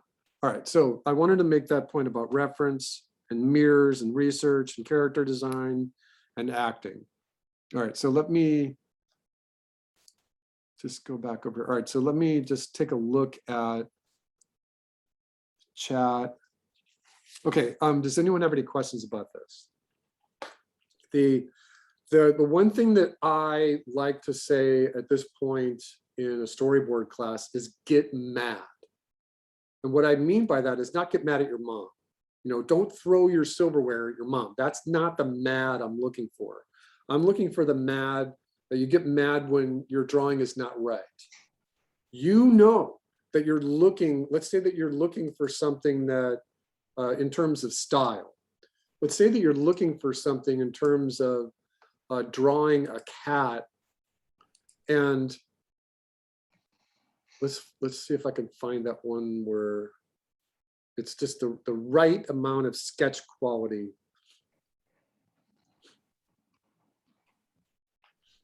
Anything like right in here, you're looking for just that one sweet proportion, and you can't get it. It's just eluding you. Get mad and let it rest. Go away from it, and then come back. And then you notice that you've got like 3 or 4 things pinned on your board, and they're all from the same artist. I'm like, okay, so that makes sense. And here it makes a little sense about how to actually put the proportions together. where you're working with shapes and then drawing the details over the cat, that works really well. And so go back and forth, get mad about your design, get mad about your story if it's not right. If you present it to your brother or your mom and dad, whatever, somebody and they say, oh, I just love this story. Be very careful, because your family is always going to be really nice. They're always going to be really supportive. Your mom is going to love everything you do, but she's not going to be able to say, oh, your cameras are in the wrong place. Why is the cat crying? Oh, that cat's not crying, he's laughing. You don't know my family, Billy. Yeah, I can imagine. You know my family. You draw a cat that's supposed to be laughing, and then your mom says, why is the cat crying? And then you realize that as an animator, a storyboard artist, an artist, a drawer, that the act of drawing your cat design crying and a cat design laughing is a very difficult transition, because it's almost the same thing. The emotion comes from the same place. And don't go using a Tom Cruise reference, because then it'll screw you up for the rest of your life, right? Act it out yourself, and then laugh. Oh, those two things are very similar. Laughing and crying are like, what? And so get mad. Get mad when your drawings and your acting isn't right, and your story isn't quite hitting all the cylinders, if you know what I mean. Know what I mean? Everyone okay? All right, does anyone have any questions about this? Again, 5 motors: animation, drawing, story, characters, and film. All of those things are going on at the same time. Not all of your stories need to have a hero and a villain, but they should have maybe a hero and then something that disrupts their continuity. Something should happen. If nothing happens, there's no story. I want to swear right here. God damn it. All right, so Microphone. oh yeah, come mute it.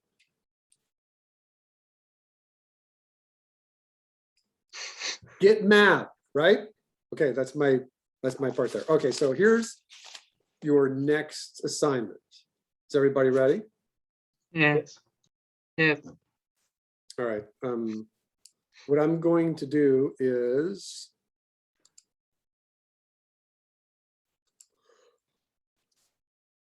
I toyed with the idea of making this one first, because during when I taught storyboard here at Kenyatta College last year, last autumn semester, it always seems to fall that way because Paul doesn't have enough students to run storyboard every semester.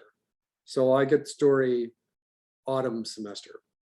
And during autumn semester, everyone's thumbnails were okay. It's a hard thing to learn how to do thumbnails because it's something that you just haven't learned how to do. This is like your first step at doing it. And so what I had done was worked on, and I think I might have alluded to this for you, was this story right here, which was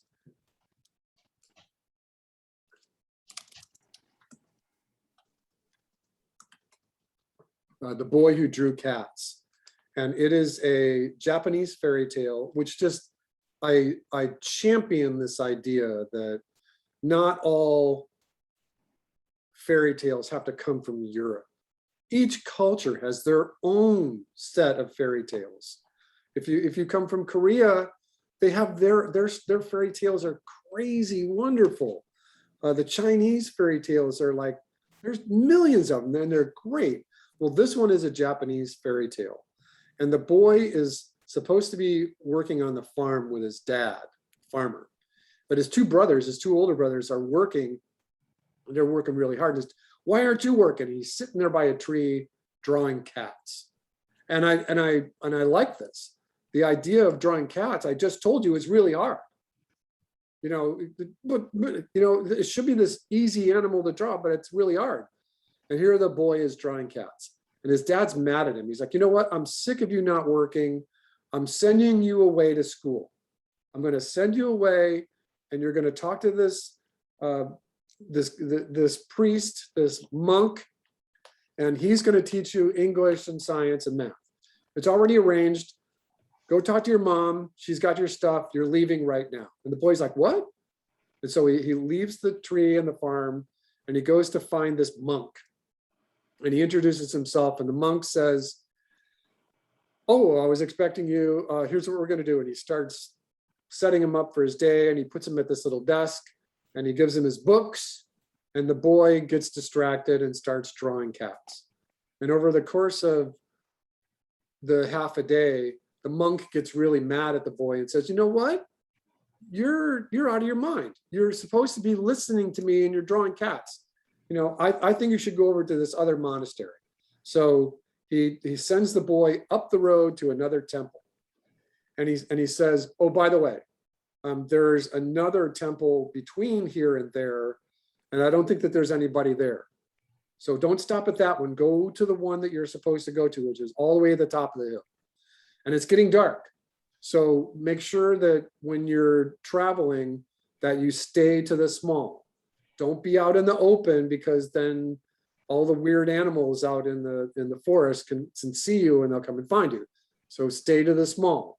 Even when you're near the temple, stay to the small. I think that might even be in here. And so he does this, and instead of going up to the final temple, he stops at the one that's abandoned, and he starts drawing cats all over the walls of the abandoned temple. And then he hears these noises, and you remember that the monk told him to stay to the small. And so he hides in a cabinet, and then all this noise happens, and the goblin rat comes out, and he hears all this like screaming, cat screaming, and the rat just screaming himself.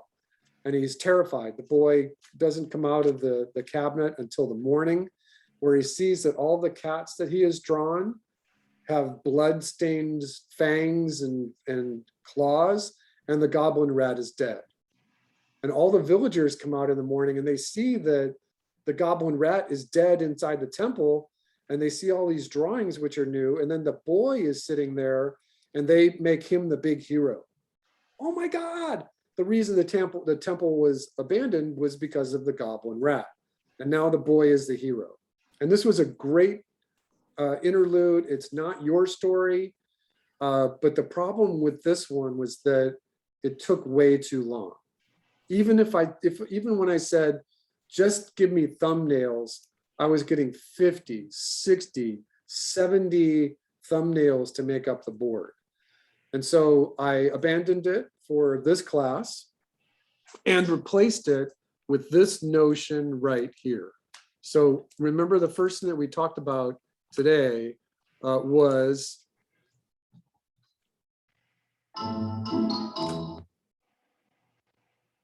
atomic monsters, right? One camera move. So that's what I want you to do. And I'm not gonna draw, I'm just gonna give you your directions right here. So you have one camera, one shot. Now, this is true. You have one camera, one shot, but you can have multiple actions.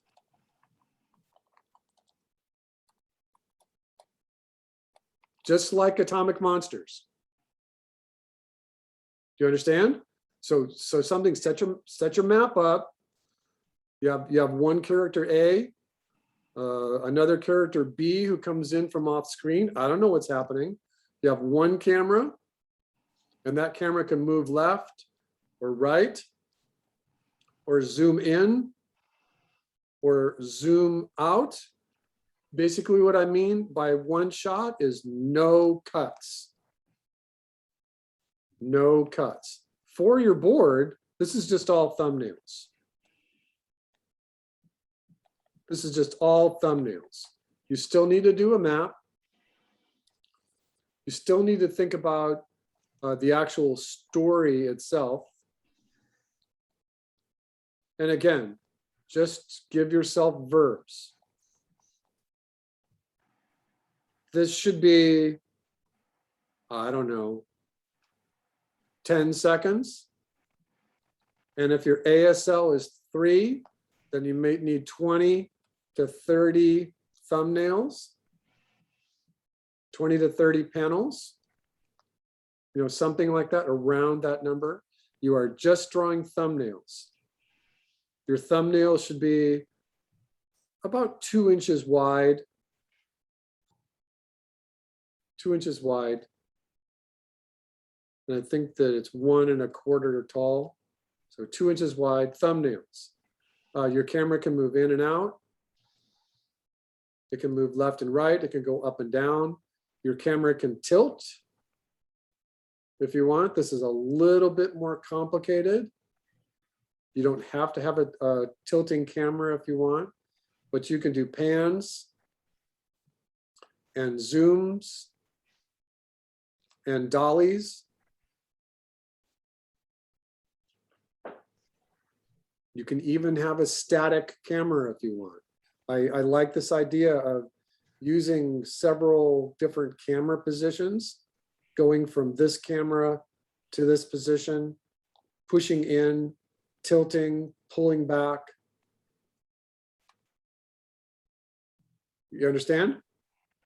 All right, so here is a way to think about this. Let me see if there's one more thing here. So this is just thumbnails. You need the map. You need this one camera, one shot, no cuts, multiple actions. So now you have to draw multiple actions because it's just one shot.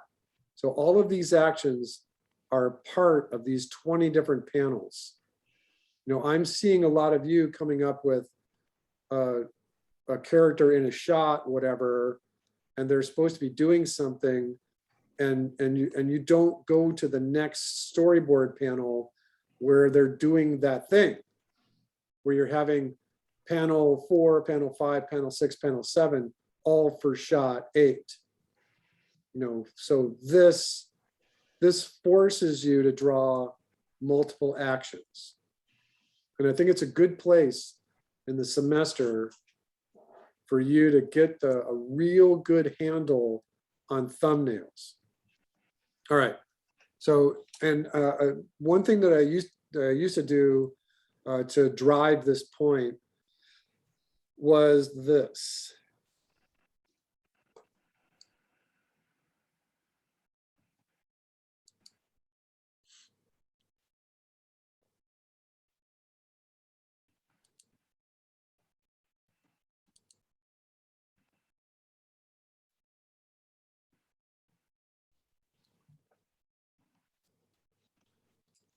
So if we were in class, what I would do is I would have all of you take this handout of, this is not my drawing. I just found this somewhere. This is Florence, Italy. And this was just what I would call production challenge. And so in this production challenge, what you would be doing is you would be taking a frame. So let me explain this, and maybe it'll start to make sense. So what I'm going to do is I'm going to add another layer here. And in this layer,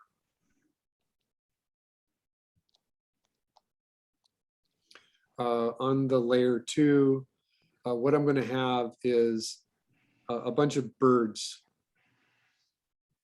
flying. And I might change my mind to make them some specific bird or an eagle or something like that. All right. And so what I did for this production challenge was have everyone work on a very, very elaborate camera move.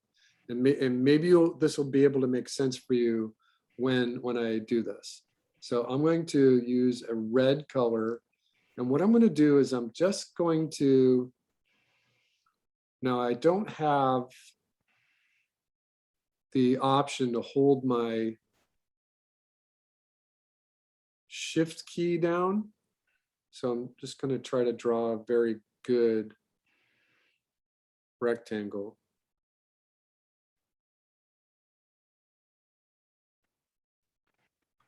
And so that's my 16:9 ratio. And I'm going to copy this. Oops, hold on.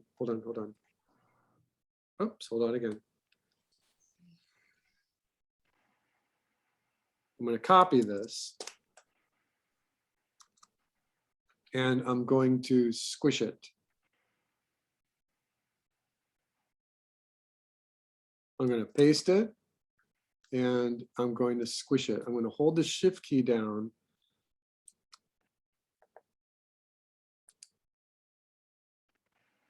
All right, so I'm going to Z that because I can't see it. Hold on a second.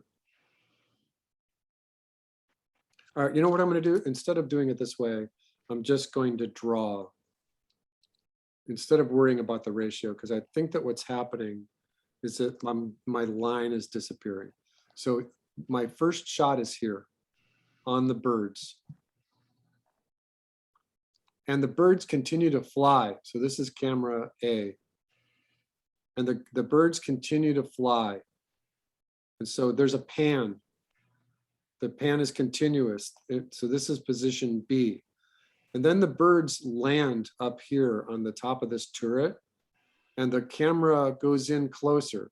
So what happens is that there's a pan and then a diagonal zoom like this.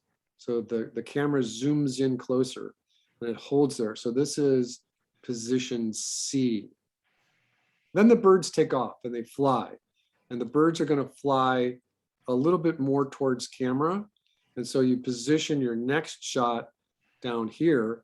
And for here, we're going to use a rotating camera.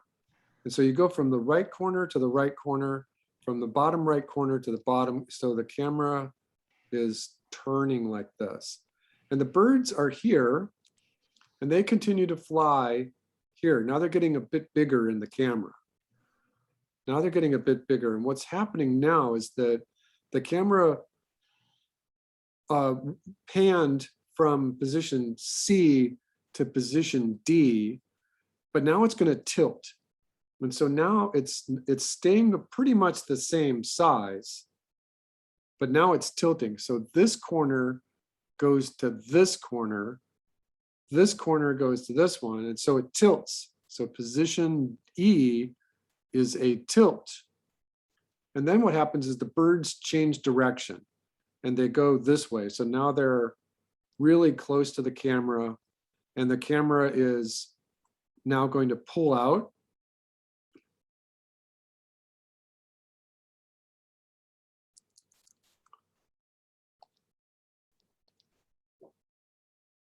So now the camera is going to pull out to show that the birds are moving through the camera and the camera is going to pan with them from position F to position G. And then the birds change direction again. So now they're going to go this way. And I can put in the separate little shots. And they're going to go behind the dome of the cathedral. And they're going to land right here. So now what my camera does is it follows them. And it's going to tilt the other way. So now it goes from position G to position H. So you go from this corner to this corner. And you do a diagonal tilt. It goes from this corner to this corner. It goes from this corner to that corner. And by the way, this took the students about 2 hours to do this. And then the camera is going to follow them. So now the camera is going to, it's tilted, but now it's going to come back to a normal position. So it's going to tilt again back to the normal position. So this is FG, this is position H, so this is position I. And then it's going to do one final position where it winds up over here,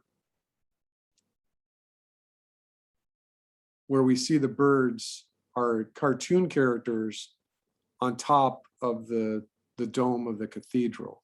And so that's position J right there. So this is what a layout for a big camera move looks like. Does everyone see this? So this is a really good structure for putting together one shot with one big, long, complicated camera movement. So this is just one example. The camera pans, it goes closer, it zooms in on the characters up here and the birds, and then it comes to position D, and then it follows them with a tilt into position E, and then it tilts back to normal position F and pans across to position G, and then your position H, it tilts again and follows the birds. So a couple of things that I wanted to mention here. Well, first of all, does everyone understand what I just did? You know, and I did this quickly, and you don't have to do this. If you want to do this for extra credit, what I can do is I can put that JPEG in the chat. So that JPEG is in the chat right now, and I'll try to remember to actually put it in the class as well.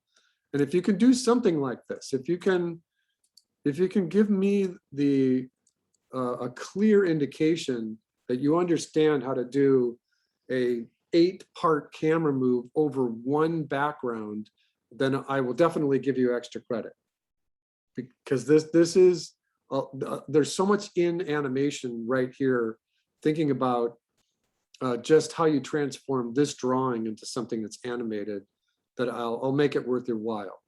And by the way, I think that I found this drawing at the middle of in the middle of the academy on foam core, and the teacher who made it had just abandoned it.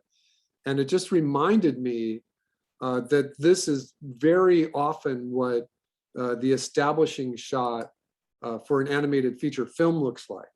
So if you go and look at Fern Gully 2, The Magical Rescue, or Pinocchio, or Snow White, or Cinderella, go look at any of those wonderfully animated films. There's always an establishing shot that looks something like this. The Disney crew will put together this background, which is maybe 12 feet wide and 8 feet tall, and they will shove it under camera, and they will spend a week just doing the camera move on the background. And they'll do what this is, these colored lines are technically what the camera guide is. And you can see here that the camera guide is in sync with the drawing itself, because you don't want to do extra drawings out here if you don't need them, extra buildings over here if you don't need them. So that's what kind of inspired me to think about using this as a production challenge for a storyboard class when you're learning how to do camera guides and camera movements over a long, big background. All right, so this, if you do this, it's extra credit. So I only spent 15 minutes on this. If you do this, it's extra credit. But remember that what I'm asking you for is, oh yeah, look, the lines show up even over my notes. Yeah, a very short story. One camera, one shot, no cuts, no cuts. And so the idea is multiple actions over somewhere between 20 and 30 thumbnails.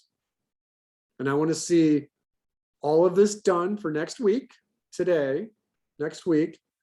And if I see that you all need just a little bit more time, then I can extend it, because I think this is important too. The idea of doing thumbnails is doing them fast.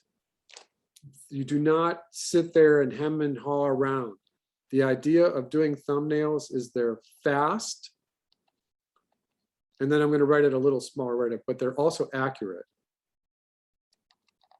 So again, you need your map, You need your characters, you need your story. You need the verbs for those characters, just like we did before. But you're drawing thumbnails that are 2 inches wide. Don't draw any bigger than 2 inches wide. You are doing multiple poses, multiple actions. And so you're going to have 20 to 30 panels. The idea is to draw them fast and as accurately as you can. Line of action. The thumbnail is 16 by 9. Well, the ratio is 16 by 9. So when you're talking about 16 by 9, this red, yes? Philip, Where's your see this red cursor? line right here? No, See this red line right here? The big red line? The big red story panel board? Philip, is your cursor on just say it? yes or no. No, You do not see this red line.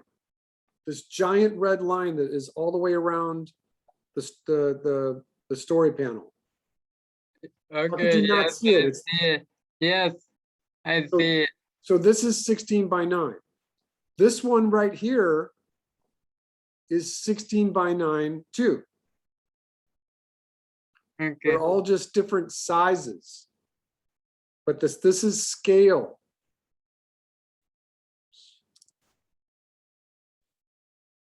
You could draw them really small. You know, this is too small. But all of these story panels that I drew are all 16 by 9. This green one, they're all 16 by 9. All oh, I think I did it now.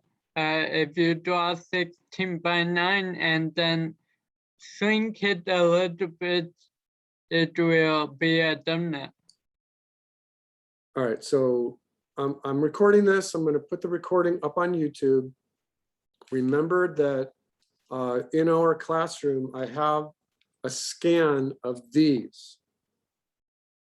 I've given you an actual computer scan of these little templates, which you can print out and cut out of cardboard, and you can use these to make sure that you're drawing at 16 by 9. Ideally, sometimes you want to do your drawing first and then figure out what size. Do you need the little one or the big one? You need the medium-sized one or the little one? And or you can just, there's a number of different ways you can do it, but this assignment is one camera. The camera can move around just like Atomic Monsters, but there's no cuts. So in your storyboard, it's going to be panel number 1, panel number 2, panel number 3, panel number 4, panel number 5, panel number 20, but it's all going to be shot 1. You can have a title card if you want, but it's all shot 1. I have a question. Yes. Can the camera like move around the characters, or do we still need to stay like with the 180-degree rule? You can try it. Normally, when a camera turns around a character, right? What's happening is you're causing tension. In Woody Allen's, what's the movie with the sisters? Hannah and her sisters. There's a shot in that movie where all the sisters, and there's like 8 sisters in this family, and they're all sitting at the dinner table, and there's some guys there too. And the camera goes all the way around the table, like 8 times, because Woody Allen knows that if you do that, you're causing as much visual tension as you can possibly, and because he was doing it so long, that camera ends up becoming a narrator in the story. And that's another thing. It's like, whenever you have a camera, there's a meaning behind that camera. If the camera is really close to the character, that means something. If the camera is really far away, that means you're disengaged. If you want your character to show good acting, not like Tom Cruise, or Pierce Brosnan singing in Mamma Mia, oh my God, just kill me. That was the worst shot in cinema. You know, if you want the character to act, then get it in a close-up in a 3/4. And then your camera can move. Your camera can pan and zoom and dolly. Your camera can do anything that you would like. If you're brave, you can use a static camera. And the camera doesn't have to move at all if you're brave. And the reason why I say that is because then you are an audience member in the theater watching the performance, and all of the actions that are on the stage are just from your point of view. And that is actually harder than getting the camera to move. Think about it. That means you got to get all the acting going on, the characters moving across the screen, going in and out of the camera, getting in and out of your own point of view with just one camera. You could do it that way if you want, but it's only one camera.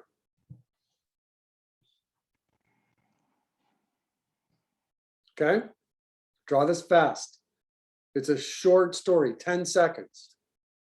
8 to 10 seconds. And it has to have a beginning and a middle and an end. Try not to all of you, even though you're not in class together, try to pick different themes from each other. Pick different genres. Make it for kids, make it for adults, make it comedy or horror or science fiction or opera or something. It doesn't always have to be in your own wheelhouse. Just thumbnails, just gestures. Make sure that every time you draw a character, it has to have a line of action. So I remember you said first day of class, keep the script short and sweet, right? Yep, short and sweet. But they have to be middle, beginning, middle, and then. Okay, so this is kind of a production challenge. If we were on ground, I would make you do this in class. We have a 3-hour class, I would say, go. Because if it's taking you longer than 2 hours, you're doing it wrong. This should only take you 2 hours, tops. I might spend a bunch of little clips and bits of time thinking about it. You know, if I'm going over to Trader Joe's or listening to music or playing my guitar or chasing the neighborhood dog around, I might be thinking about it. Then I make some little notes. Oh, I'm not ready yet. But when I start, it might take me an hour. It might take you 2 hours. If it's taking you longer than 2 hours, you're doing it wrong. Consider this like a production challenge. It's all thumbnails. Every character you draw has to have a good pose. So get out of your chair and act it out. Act it out. Okay, got it? Got it. Good? Good. Hands up. Thumbs up. Good. All right, and again, I won't grade this first story until Saturday evening. Do you want us to like make the changes you suggested in class? Yes, please. Okay. Well, because we're still doing thumbnails, and thumbnails are drawn fast. Mm-hmm. You don't spend all day on them. You do them as quickly as you can to get the idea out of your head onto the paper in drawings. And you're not trying to be elaborate. It's just a little bit of detail. You know, the horizon, the perspective grid, set things and you're done. Just go, go, go, go, go.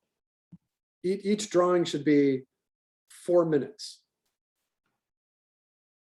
And if you're doing 20 drawings, that's an hour and a half.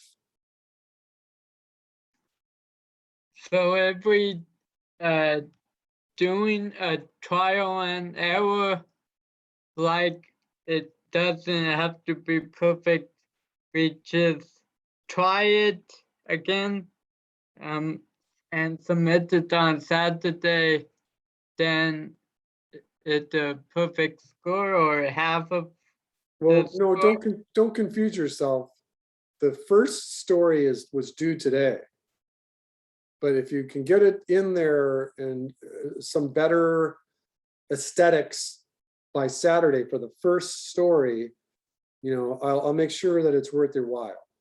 I won't like ding you for any points, because you're supposed to be learning how to do thumbnails. It's a super, did I say super? Super. Yeah. It's a very important tool in your toolkit to know how to do thumbnails correctly. I'm not going to have you chase down a 75 or 80 panel story if your thumbnails are not strong. Because in storyboarding, you always do thumbnails first, and then you do the final boards. So for those of you, Chloe, who like to draw final boards without thumbnails, this production challenge is right in the right place. We've done thumbnails once. We spent a couple weeks on them, but we had to talk about all those things about animation and drawing and film and cinema and how horrible Julia Roberts is, right? Go find your good actors, go find your great animated films. And now you're going to do thumbnails again, but just thumbnails with one camera.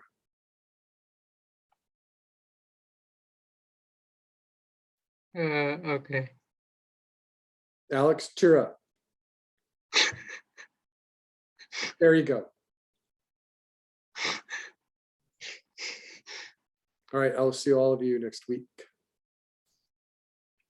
Bye, everybody. Thank you. Okay, ciao Good for now. night. Thank you. Thank you. Yep, and yes, Thank yes, Paula, it's a different story. Can I join your office hours if I have questions or preferred email? Yeah, you can try email my Yahoo. I will try to answer you. I'm going to end up being very busy over the next couple days, so Oh boy. I'll try. Okay. All right, I gotta go. I'll see you. Bye, Billy. All right, ciao.